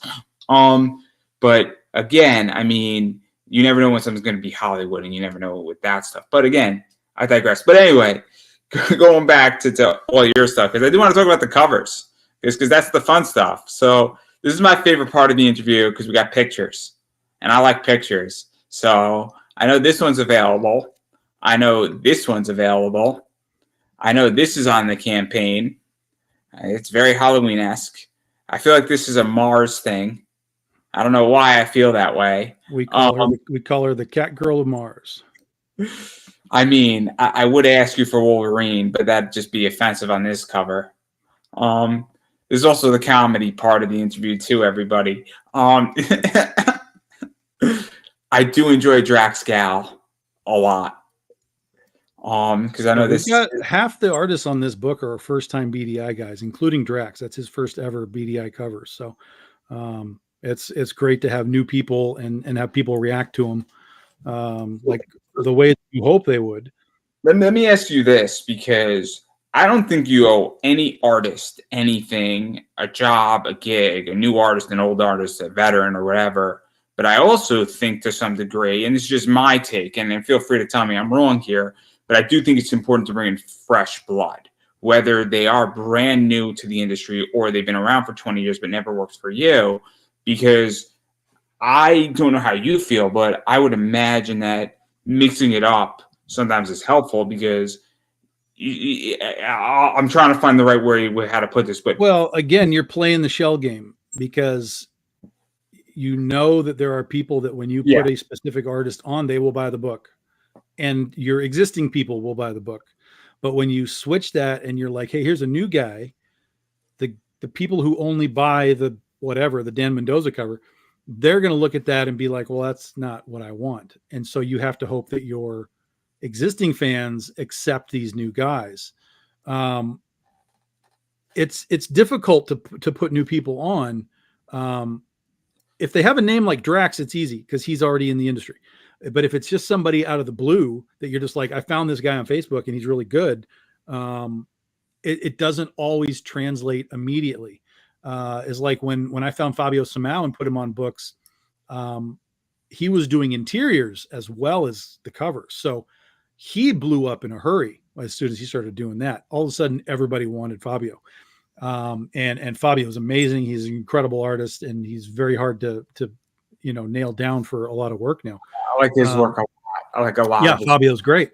So, but again, he's doing interiors as well. So a lot of these cover guys, they're great cover guys, but that's all they do. And so you don't get a sense of them quite as quickly. Now, Leo Matos, who's the guy who does that first cover, the Kick cover, he does interiors. Yeah, he does interiors as well. I've seen some interiors, and I was like, oh fuck, this is really good. So I think Leo is gonna get some extra work from us here pretty soon, beyond just covers. And when that happens, he's gonna get a lot more eyeballs on him really, really fast. You be the analogy, right? You have a team, right? You have a baseball team. You got 27 guys on your team. And you got a DH spot. Every once in a while, if you move your DH around, depending if you're facing a right-hand pitcher or a left-hand pitcher, it could be helpful. And if you're bringing up somebody and then you sit a cover artist who does well every once in a while down for a book, I understand that you might be giving up money, but it also could have a switch effect, or it could throw a different curve that could be helpful. It's a long term that you're looking for. You want these guys to become, even if they're lower sellers now, you want them to become higher sellers over time. Because again, even if you want to use all the big names, you can't all the time because they're doing their own stuff. So it's not like I can just tap Dan on the shoulder, every month and be like, give me another cover. Like, that's not going to happen. So you have to have people that you are home growing. And we've done this over the years. Jen Broomall, Natalie Sanders are some of the bigger ones. We've done this over the years where we've kind of homegrown a lot of people. Even Nia Rufino, we gave her first ever cover, and she's been with us ever since. So you got to homegrown some people.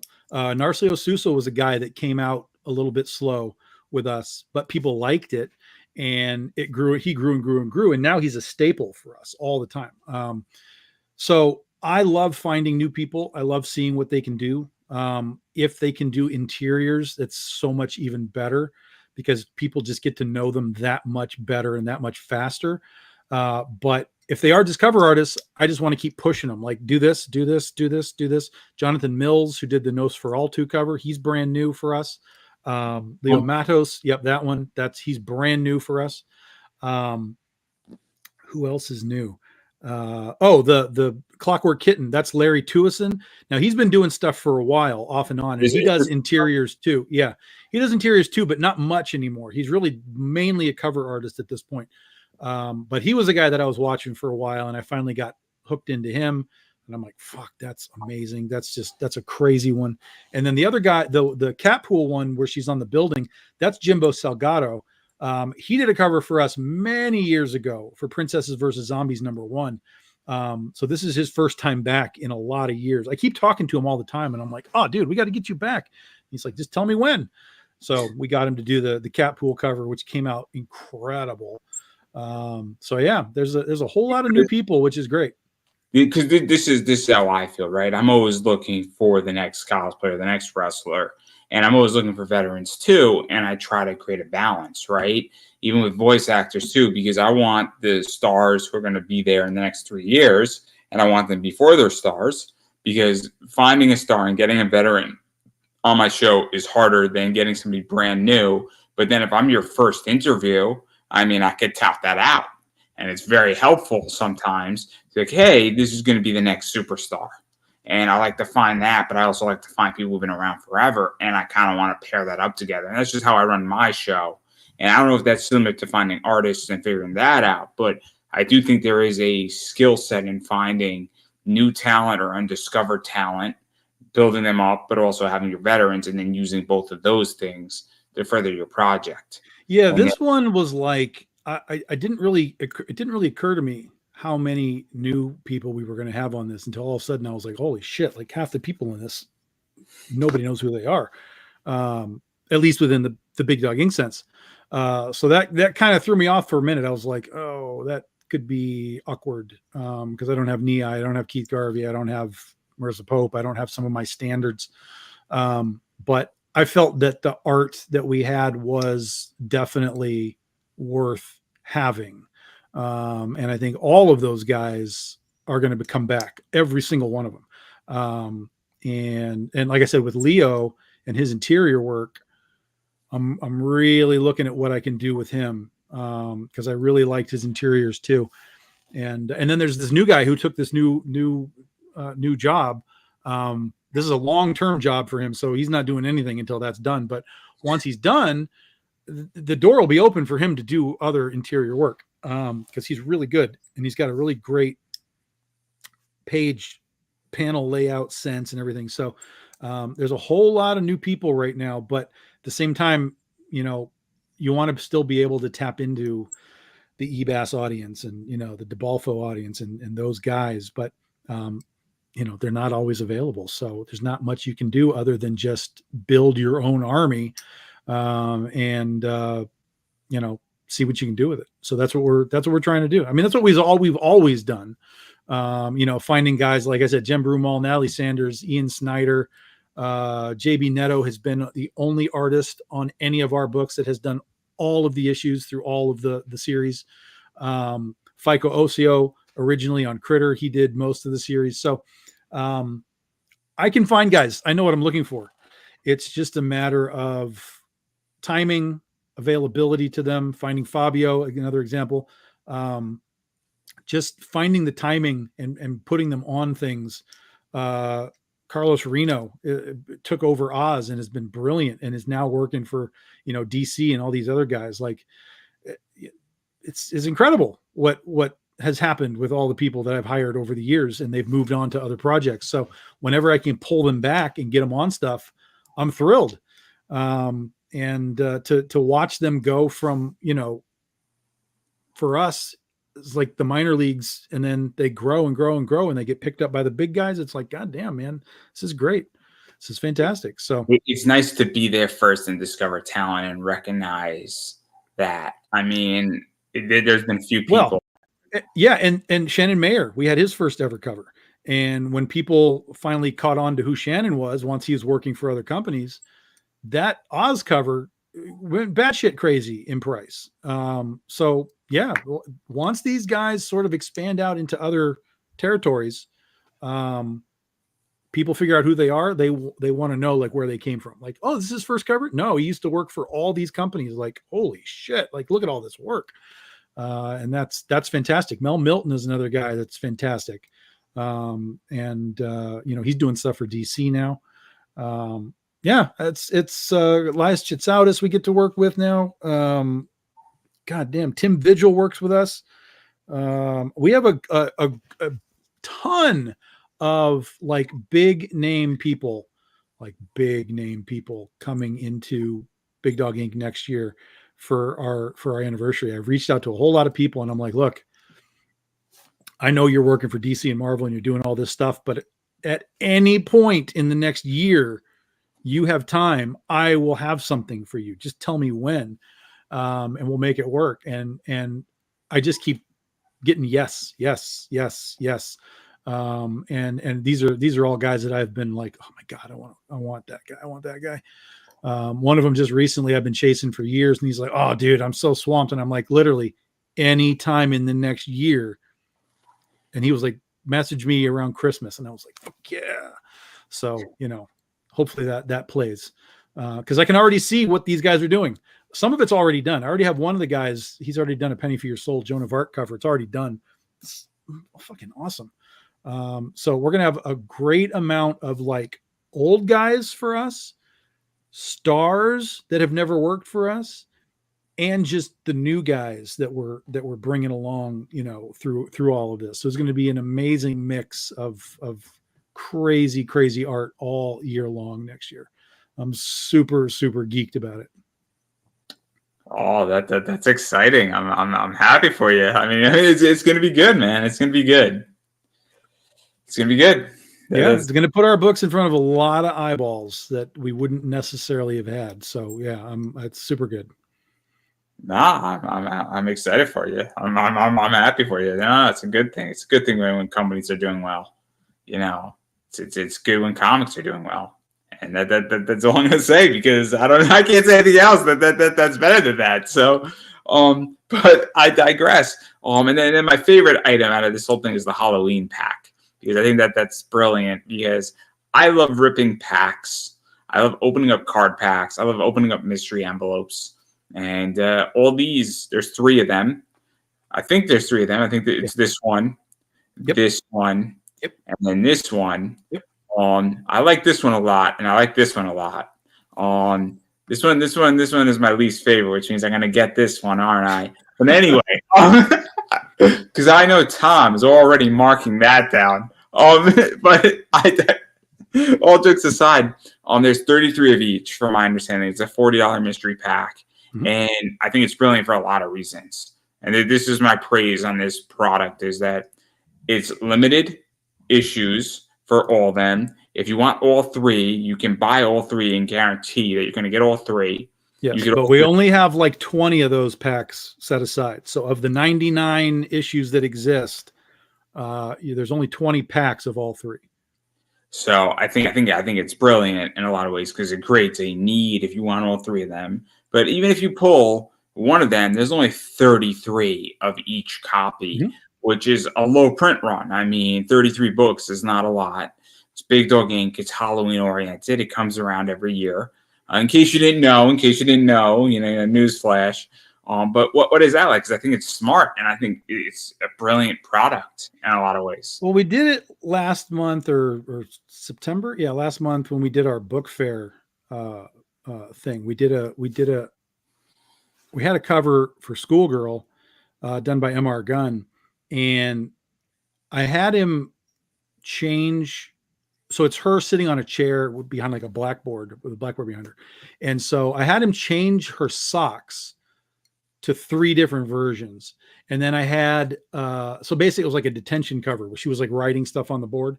And so each of the boards was also different. It said different things on the board, and then her socks were different. And we did the same thing. It was like, let's just do 33 of each, and we'll do these mystery packs. It was the first time we'd ever done like these mystery envelope things. We've done like the mystery boxes, over time, but I wanted to make it a little easier for some of the fans, because the mystery boxes are like $75. These are only like 40, but you're only getting the book, the one book in this case. But they did really well.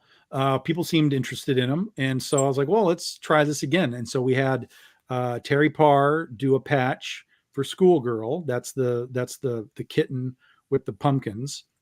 That's Terry Parr. And then we had Drax Gall. He did his catnip, right, which is the pink spots. And then we had John Edwards, and Chuck Obach does the colors. He did sort of the modified Nosferatu vampire critter. And I was like, yeah, let's just do those 3 as patches and throw them in as Halloween packs. And well, it's a test. It's an experiment for us, because it's not something that we usually do, but a lot of other campaigns do them. So I was like, well, let's just try it out and see what goes on with it. And if people like it and they dig on it, then we'll keep doing it. I know people love the mystery boxes. We have sold shit tons of mystery boxes. And when we don't do them, I usually get a message from a couple of people like, where's the mystery box? I'm like, not this time. You've already bought like 4 of them. Like you're good. It's a good deal. I mean, it's like, it is. It's like 10, it's like $75, $85. You get a bunch of good stuff in there. You get things that are usually $250 or lower. Every once in a while, there's like a 500, print run in there. Maybe one of those every once in a while. You maybe get like a little like acrylic stand. You get some magnets. That's always fun. And then you get like a hollow foil, or you get like a metal in there that's limited to like 10 or 25. Oh, it's a fantastic deal. It's a fantastic deal. But there are people that are just like, a lot of the people that don't buy them are just the ones that already have all the books. So they're like, well, I've probably got all of that. I want that one book that's in there. And so we generally do some sort of a modification to it that they can just buy the book, whether we make it a hollow foil or a virgin edition or something. We do an alternate edition that they can buy on its own. Like that TikTok by Merciful Hope. Yeah. So we did that one, but then we did a virgin edition of it too. So that way the fans that have all of the backstock don't have to just buy backstock to get the book. But for new buyers, they lose their minds. They love it. And then whenever we bring them to cons, usually, because we only do 50 boxes. And so usually we sell about 40 of them ish. And so then we take the extras to cons, and then the con people just gobble them up. So yeah, it's good. I like it. It's good for me. I mean, for a different reason, because I don't have some of the back stock. I get some really cool hollow foil stuff. And then what I don't like, I just flip. And I mean, I'll be honest, I have no problem saying it, in which that, buying a book for $8.50 and selling for like $15, $20 easy.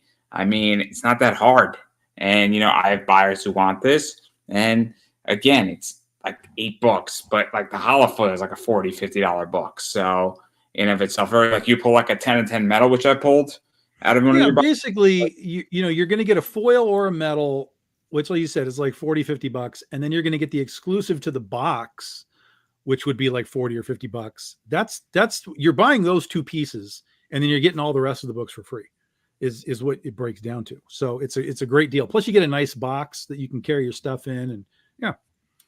And then every once in a while you get like a magnet or like an acrylic thing. Well, always something. Yeah. There's always either a magnet, or the last one we did had an acrylic standee in it. Yeah. So yeah, so it's always fun. It's always fun. I like them a lot. Again, I have so many boxes that at this point, like legitly, like I think I bought like 3 or 4 of these at one point over the years. So like I threw out like 2 of those boxes, even though they were beautiful boxes. Yeah. I'm sad to say it, but like I just had no room. It's terrible. But again, the TikTok variation and like a metal or even a hollow foil is great, and there's some good stuff in there. So then I mean I'll be honest, like some of that Oz stuff in the hollow foil is great. So again, it's awesome stuff. So anyway, but I can't speak enough about your mystery boxes because I like them. I think it's a good product. That's why I'm saying it. We'll probably be bringing them back next year. Hopefully Yeah, we'll have a lot of eyeballs that, don't know who we are, and it'll make sense to them, and they'll be like, yeah, let's dive into those things. but no, I like the product. I think you can do all right with that product. Is my point. If you like half of it, you can get a good 80% of your money back. Oh, easily. Easy. Conservatively, I pick conservative arguments because it's better to under promise and over deliver than to over promise and under deliver. So that's all I'm going to say on that point. But I do want to back out of Big Dog Inc. because I am curious how you feel about Kickstarter right now, because I know you do a lot of Kickstarter reports. So what's the update on Kickstarter? It's been, let's see what it is right now. It did peak as it did last year. Inktober. Yeah. So right now, oh Jesus, it spiked again. So it had gotten up to about 330-ish earlier in the month, which is what it did last year. And then a few days ago when I launched, it was down to about 312 or so. And now, as of right now, there are 347 active campaigns. So it's in a weird flux, because before last year, the 300s were in the April, May, June, July, August period. And then when you got to the end and beginning of the years, everything kind of slowed down. But now it's all changed. Last year, we had a really strange spike in the September, October period, which is where we are now. And so now that wasn't a fluke. That's a real thing that's happening right now. That's a trend now. But we also had a weird blip at the beginning of the year. February, March had a 300 blip for about that period of time. I was like, where did that come from? Because it came and it went right away. And then all throughout the rest of the year, April, May, June, July, August, September, we never really got above about 270. Average is about 250. Never really got around about 270. So it was a very interesting spring, summer to watch, and trying to figure out, like, why are the campaigns not happening in the summer? But again, now we have the winter again, and there's a pop. So I don't know. I don't have an answer for why, but it is happening. It is clearly happening. I can tell you how I feel about Kickstarter right now is that I am exhausted. In which I have a lot of things that I picked up that are now starting to come in, and I'm kind of just backing off a little bit, to be honest. And, we're entering also the holiday season. And so, and also my business has shifted where I'm selling a lot more cards, and that'll cool off starting in November. And then I'm in an off season on cards, which means I'm in a hot season on comics for about 5 months. And then cards kick up because cards just sell faster right now in my eBay store. So my position is that I'm not the norm. But I'm also, I think in the summer too, and this is just my theory, is that maybe people are just more busy, and maybe people are more active, and maybe there's more things to do, and maybe people are saying, look, I'm not going on vacation. My kids are, home, and maybe yes, except that when that wasn't the trend, why did it become the trend? That's always the question, because it used to be, this is where you did all these things, and then the spring or the winters is where it slowed down. But now we've inverted that, and we've inverted that now two times. Well, again, last year we had a still pretty big summer, and then we spiked it up. We swooped it in the fall, which is not normal. But now we've swooped the fall. We're bottoming out in the summer, and we're back up here again in October. So we're seeing some weird roller coaster fluctuations. It could also, again, I don't know. Maybe, again, I just know from my personal position is that I don't look at Kickstarters in the summer. So, I'm not usually, because I'm just running around. It's summertime. I'm doing outdoor things. But I'm not talking about just like June, July. I'm talking about like March through September. Like that's the usual high point of campaigns. And it was last year. We had that summer pop. But then as soon as it fell down, normal, we got another weird winter pop for a couple of months. And then it went back to normal, December, January, normal. And then again, February, March had an unusual 300 pop that then went away. And then we just normal through all year long till now, where we got a huge pop again. So I don't know. I don't really know what to think about this this situation. I'm wondering if the summers are going to become a time to attack because there's fewer campaigns happening. That's a possibility. People last year were like, well, it's spiking now because everyone wants to put their horror comics out. And I'm like, yeah, but that's not what I'm seeing as far as product. Sure, there's horror stuff there, but it's not like half of it is horror stuff. I think people are just trying to figure out if there's a way to beat this system. But in doing that, everybody went like, and we're all doing it at the same time, which negates the purpose of, trying to beat the system.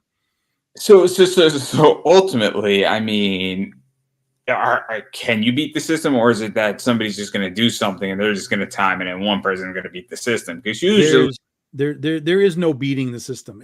Everything Kickstarter is, there's always theories that people have. Well, there's more eyes here, there's more eyes there. That's not what I'm seeing. I don't see any of that stuff. I watch the realities of Kickstarter. I don't just watch the numbers of campaigns. I watch what's happening on these campaigns. A lot of the campaigns that are running right now are very, very, very low backer count and dollar figure. Very low. So it's telling me that there's a lot of people that are just jumping in to just be like, well, this is the time we're going to do it. And they're not making big hits. Doesn't mean they're not fulfilling, but maybe it's only like $1,000 and they're fulfilling $1,000. So we have to kind of wait and see next year to see if it does this again. Then it's a true trend. But if this just kind of goes and then next year we're back to a bump in the summer, then it was just, just like a correction for a while. But I don't know. But again, everything about Kickstarter is about bringing your audience to the platform first and foremost. Now, there are people there to like, hey, I'm on Kickstarter. I'm just looking at what's there. Certainly there are users, but it has to always start with you bringing your people to the platform first. And if you can't do that, or if you don't have a platform, or if you don't have a following to bring, you're going to struggle more so than some of the other guys that are doing it. So, you want to kind of raise awareness of what you're doing as far in advance as you possibly can, so that when you are ready to go, people that have been watching you build, will be like, oh, he's ready. Like, let me go over to Kickstarter. So, there was always the thing about, well, let's not launch during Brian Pulido's launch months. And I'm like, no, nobody buying Brian Pulido's books is going to buy your book. Like, if you think that he's taking people out of the pie. I'll give you an example. If somebody's buying Lady Death, but they like your book too, there's a good chance they'll buy both. No, because here's the problem. The Lady Death people buy Lady Death stuff. That's really all they buy. It doesn't matter if they like your book or not. Really, truly, they buy that. They buy Dan Mendoza. Because again, you're talking about not just the book, not just the property, but the people. Brian Pulido, Dan Mendoza, they're bringing people to the platform. They're bringing their people to the platform, right? So the only time you're really going to see like a crossover, a Venn diagram, is people that are just there because they enjoy it.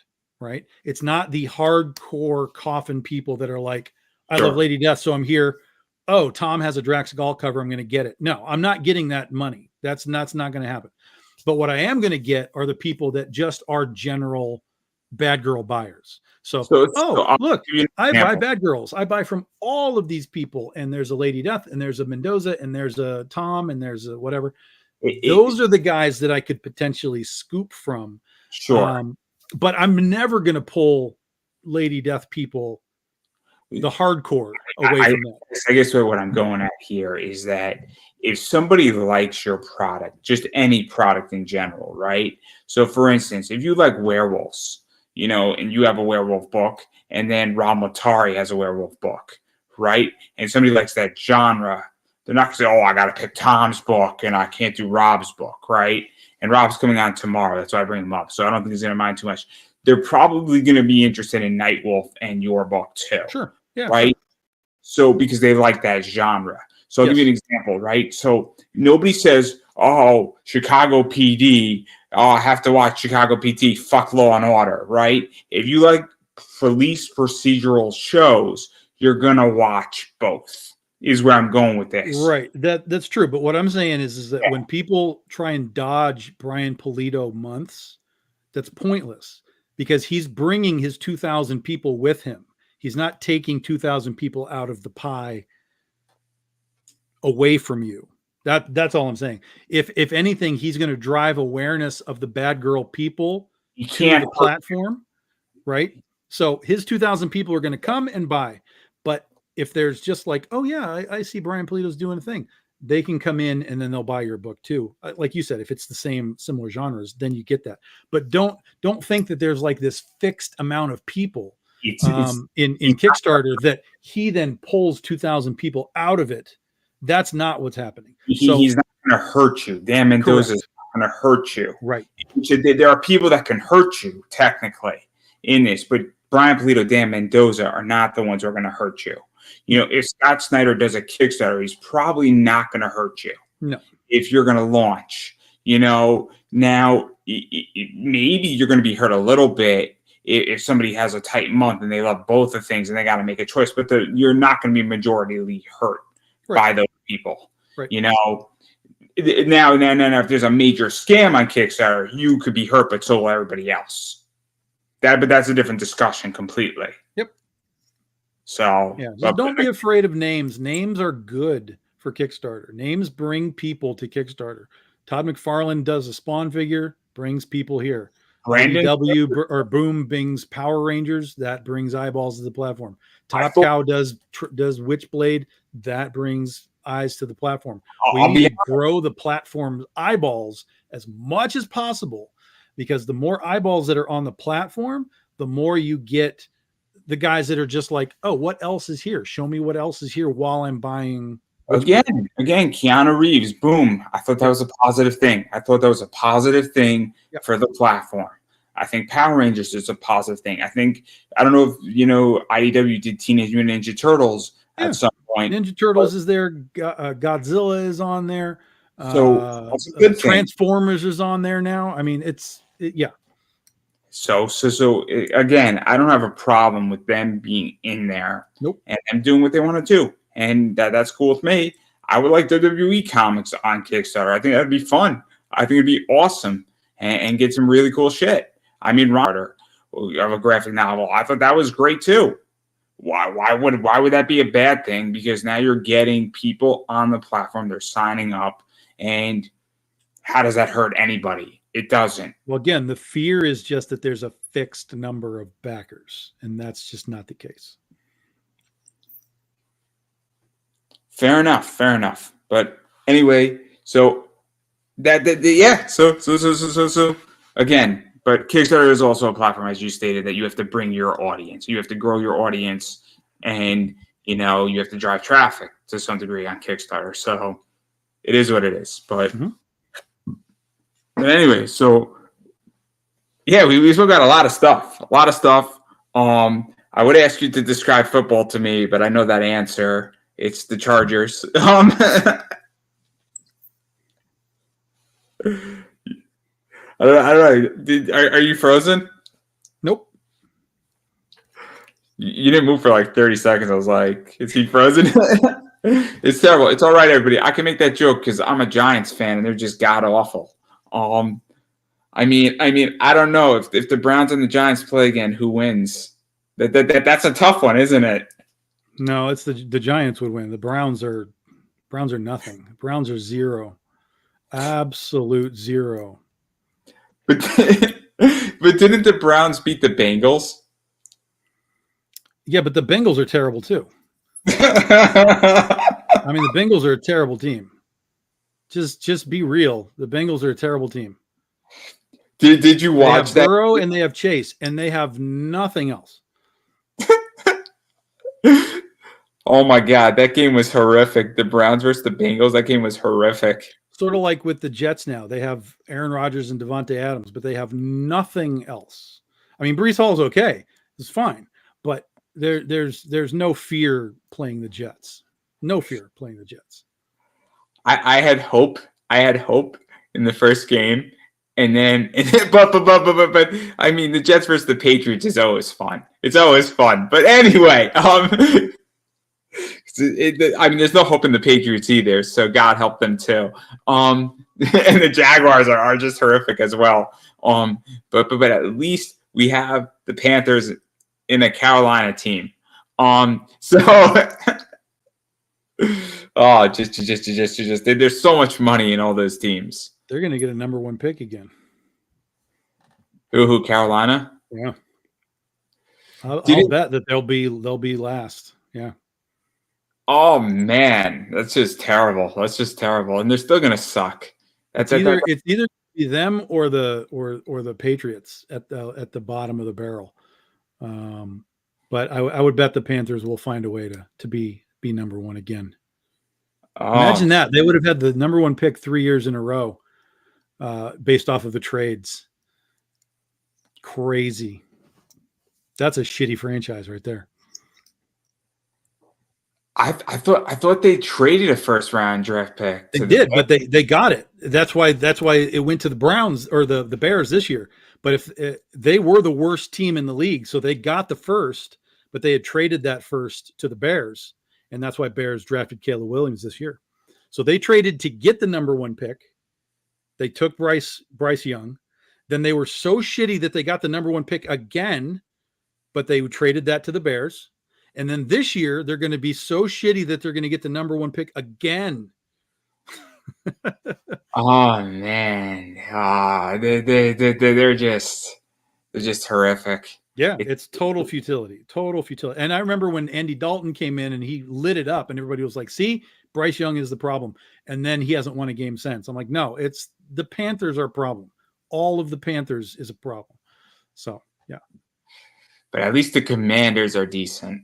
But the whole fucking surprisingly, but if Jaden Daniels is out for any period, that's not going to help them. They'll lose a few if he's not in there. That is true. But he's I think he's better than Caleb Williams. I don't know. I don't know. I think maybe only in the context that Jaden Daniels has fewer weapons. Yes, because Caleb has fucking all the weapons you could imagine. And he's coming around. He's built himself up from what he was in the first few games for sure. I'll put it this way. Jaden Daniels has shown that I think he's more comfortable on the field right now. Sure. Yeah. For Caleb Williams, it might take a year or two. He has no pressure on him. He's just a guy on a crappy team that he's making it look good. Caleb Williams is the number 1 pick in the draft, where people were already talking about he's going to take this team to the Super Bowl in year 1. Like, that's a shitload of pressure. And it's the problem that Bryce Young has, where it takes a while if you're the number 1 draft pick. There's a reason why you're the number 1 draft pick, because you're going to be on a shitty team, right? I mean, sure. But that's why everybody's on Caleb, because he has all the weapons he needs. DJ Moore, Keenan Allen, Cole Kmet is becoming a top 5 tight end. He's got DeAndre Swift running the ball. They have a decent defense. Like, he has enough that they should be in the playoffs, as long as he doesn't crack. And he got through the first handful of games. I always said that he's going to come in, and if he sucks eggs and the pressure starts and the city starts to be like, oh my God, we're fucked again, the pressure will mount and he'll start to crumble.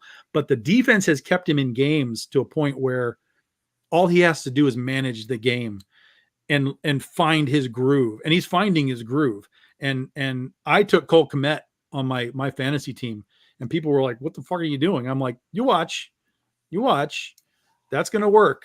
And it's working like wildfire now. So Caleb's getting comfortable with all these guys. And it's not going to surprise me that they're in the playoffs at all. At this rate, they might even challenge for the division. I think the Vikings are going to start slipping, even though I like them a lot. The Lions are good, but I think they're beatable. And the Packers, I don't believe at all. I believe they are going to find a wall, and it's going to happen, and it's going to be really ugly. I don't believe anything that I see with the Packers at this point. I think the Chiefs are going to be in the playoffs easy. Oh, of course, they're going to win the division. They'll win the division. I think the 49ers are a disaster. Well, everybody on that team is injured. I mean, so they're going to be, even with McCaffrey coming back in the next few weeks, that's not going to be enough. They're going to miss. They're going to slide. Yeah. I picked 5 teams a few weeks ago to be out of the playoffs. Let me see if I can remember who they were. Raiders are out. Patriots are out. I called the Jets out before the Devontae trade, and then the Devontae trade happened, and they got shelled by fucking the Steelers. So I was like, yeah, they're done. The Browns were out, and somebody else. I don't remember who, but all 5 of them that I picked, I was like, yeah, I still feel completely confident in all 5 of those. The only one that kind of worried me was the Jets when they got Devontae, but they showed me that there's nothing there. So, yeah. I mean, the Panthers aren't going to make it. The Giants aren't going to make it. Oh, there's plenty that are down on the down lower, but I wanted to pick teams that had a couple of wins, to be like, look, we all know that these teams suck balls, but I want to get on the limb a little bit here and call the Jets out. Like, Jets are done. Like, even the Raiders were doing okay for a bit, and then they just collapsed. And now they're done because their quarterbacks are toast. Aiden's done. Gardner Minshew can't do anything. But I think the biggest surprise this year, besides the Commanders, is probably the Broncos. I would never have imagined that team doing what they've been doing. But I loved the story that we've been told of Bo Nix telling Sean Payton, that's a shitty play call. Like, and I scored a touchdown. Like, that's a thumbs up right there. That's the quarterback you want. Like, stand up for yourself, know what you're doing, know what you're talking about. Like, that's a frightening quarterback right now, that guy, for the future of our division. That is a guy I don't really want him to be there because he's going to cause problems for us. So, but yeah, he surprised me. He's been a surprise. I think he's been the biggest. Him and Jaden Daniels have been the biggest surprises. No, I mean, I'm a Giants fan. I got to hand it to Jaden Daniels. I think he's the real deal, and I think he's going to be a good quarterback, and I think he's going to be terrifying. He's going to be a problem for that division. And I'm not saying the Commanders are about to, necessarily win the division, but, I don't really like the Cowboys. I don't think they're doing great. The division is wide open. Eagles are not good. Cowboys are not good. Everybody in that division is they're all mediocre teams. That is a wide open division. Yeah. Oh, it's a fucking disaster. It's so painful to watch every single one of those games. That Cowboy Giants game was horrific. That Eagles Giants game was horrific. It was horrific. Like, the first 30 minutes of that game sucked. Like, it was, and I understand that the Eagles destroyed the Giants, but it wasn't even that the Eagles should have scored. It should have been like 72-0. And it was like, it was a loss for the Eagles, even though they won. Like, it was that bad. Like, you're playing a horrible team that can't play defense and fucking can't score a touchdown, and they held you to 28 points. And, like, Jalen Hurts got sacked like 19 times. Not 19 times all. It was just horrific. It's like one of the worst football games I've ever watched. Ever. And I had money on the Eagles too, which is even terrible. Like, for the first 15 minutes, I was very scared that I was going to lose like $20. It's very upsetting. Which means I wouldn't have backed your campaign, so you should be thankful. Fucking Jalen Hurts, yeah. Yeah, Like, that's good. It wouldn't surprise me at all to see. Well, again, assuming Daniels isn't hurt for any kind of extended period, wouldn't surprise me to see the Redskins win that division. Wouldn't surprise me at all. No, I'm excited in which I like seeing him play. I like seeing him do stuff, and I thought that they had a great game against the Ravens. I really thought that was a great game, and even though they lost that game, I think in many ways it was a really, really solid game for the Redskins / Commanders now. So, but they're the Redskins to me. I could tell you that. Yeah, but Commanders was a dumb name. I think, yeah, I'm not a fan of the name. I'm not Could a fan have done of. better. But also, this is how you know they were bad. They didn't hire Tom Hanks to rebrand them. The Guardians at least hired Tom Hanks to do their job. Guardians is dumb too. It's better than the Commanders. I get it that it's tied into the city somehow. I get it, but I don't like that either. I mean, it was just it was stupid. It was stupid. I don't really get it. There's a million other names they could have done. But I digress. I have nothing else to say about football except that I'm going to make a lot of money this season betting against the Browns. So that's all I have to say. But getting back to Big Dog Inc. So obviously I do want to give you a chance to promote yourself for what you got coming out. Obviously you got a campaign, 18, 17 days left, give or take. It ends on the 9th of November. We'll be at Akron Comic-Con that weekend. I'll be there with CB Zane. So we'll be ending it while we're at the con. Well, it'll end that night, but we'll be at the con, on that final day. And then that's it for us. We'll wrap it up until we get into January and we start our 15-year anniversary. Looks like I might be at Albuquerque Comic-Con in January. They're inviting us out to come, make a big deal out of it. So that's a possibility I'm looking into. And then next year it'll be Critter, Penny for Your Soul. Penny for Your Soul will be kind of the big focus. But we'll have our BD 15 anthology. That'll be next October. We usually do that in the summer, but I'm moving it to October because it's going to be all sort of horror related theme. So we'll have like a Halloween anthology, but it'll be the BD 15 anthology. And yeah, just some, hopefully if all goes well, this new book will be out next year as well. If this artist can do what I think he can do, we're going to start working on that project right away. And we'll run that through June and July. That'll be our summer one. And that's going to be an original graphic novel. That'll be an OGN. That'll be a full-sized, 100-page book, all at once, no issues this time. So we're going to kind of test the waters on doing an OGN.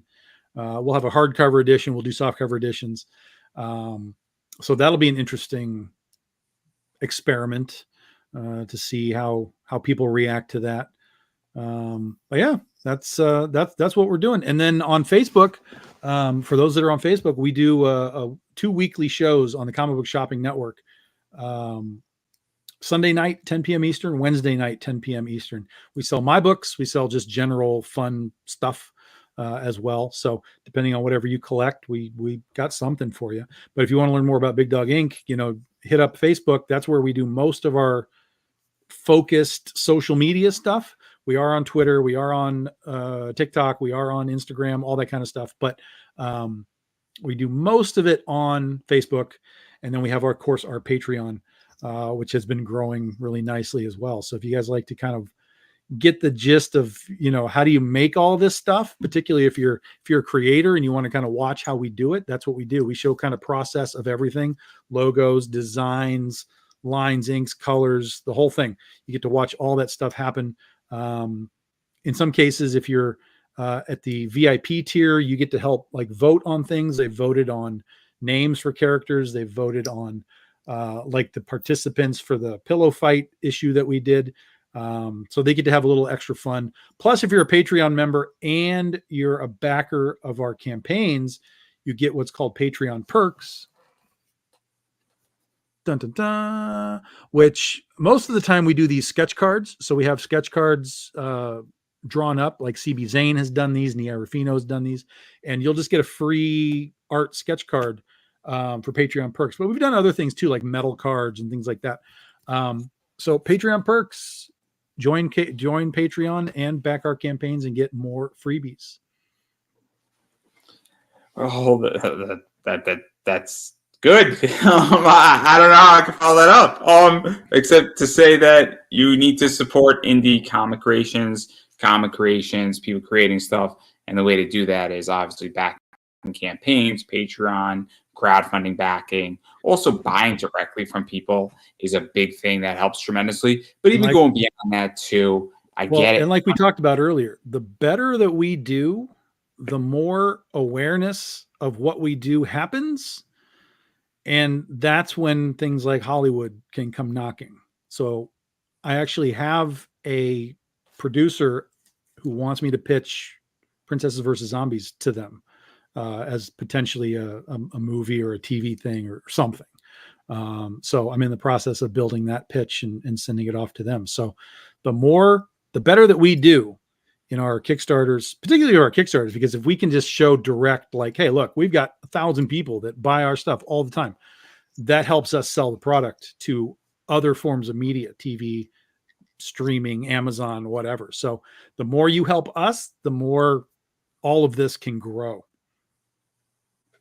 Yeah, no. And I've also been just saying, even on top of just that, backing, also social media is a big deal. Sharing our content goes a long way. And it goes a lot further than I think people realize, because you don't know who's going to watch something. I shared out a post with a guest of mine 2 years ago, and it just so happened that it came across a person who was a movie/script writer, and the two of those people connected because they saw an interview. So, you never know what's going to reach somebody and how it's going to reach somebody and who is watching and why they're watching. And I didn't know the person it connected with, but they just saw an interview and they're like, oh man, it looks like a great product. Let me reach out to this person. Yeah. And lo and behold, the person owes me a beer next time I see them at a con. I'm going to hold them to it because I believe I deserve a beer for that connection. Other people might disagree, but that's perfectly fine. It's what I think, not what you think. But anyhow, enough about that. I'm going to promote myself. Obviously, I am Pop Anime Comics on Twitter/X, Pop Anime Comics on Instagram, Pop Anime Comics on Facebook, Pop Anime Comics on YouTube, Pop Anime Comics on TikTok. I have an eBay store.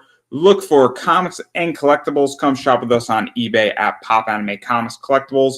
And I tend to carry really cool stuff in my store like this, which is a base used card that's limited to about 99 of these in there. I also carry cards like this in my store, and I carry stuff like this in my store, along with this and this, which are really expensive cards, along with a bunch of other comics, Big Dog Inc., Zenoscope, some other books out there, Bad Donuts, Zombie Eats Flesh, also Marvel, DC stuff. And then you name it, I probably carry it to some degree. I'm always adding new stuff in there, and I got some really cool stuff in there, and I'm always happy. If I don't have something that you're looking for, ask me, because I may have it. It's just not listed. Or if I don't, chances are I know someone who does have it. And I'm more than happy to introduce you to them. Also, I am independent media. This is my Cash App, everybody. Hold up $1, holler, holler. Again, the more money I have, the further I go with this, because it is expensive to run independent media, and I appreciate it. But even going beyond that, just subscribe on YouTube is beyond helpful. Just the same, because I get it, the economy's tight and everything of that nature. And so that's everything that I got going on. And tomorrow night, I am having Rob Motari on, which I don't know if you know Rob. Do you know Rob? I mean, I was making a joke here. So, and if you back my campaign and you back Rob Motari's campaign, you will get a free mini print of a crossover of our characters, which is the second time we've done that, by the way. I was setting it up beautifully. There was going to be a joke about a butterfly and a werewolf fighting. I mean, perfectly timed here. But anyhow, yes. So Rob is coming on tomorrow night. I'm going to be talking about Nightwolf and Snowpaw and a bunch of other stuff. So I'm very, very excited about that. And obviously, if you do back both of those campaigns, you will get a mini print. So if you like that type of stuff, and you would like a free little mini print that's pretty cool, there you go. It's on the campaign. But that's everything that I have to promote, and I'm going to give you the final word. Well, that's it. We've done what we needed to do, guys. There's tons of stuff on Kickstarter. There's tons of stuff at Comic Cons when you go. People making their own stuff. Just go support the creation of things before you decide you want to just support yet another iteration of something we've already seen. We don't need more Batman and Superman. It's just, we've done it. We've been there. Time to let the people that are actually creating things create. So support the people that are creating things. And I don't think I could have said that any better myself, everybody. So that is a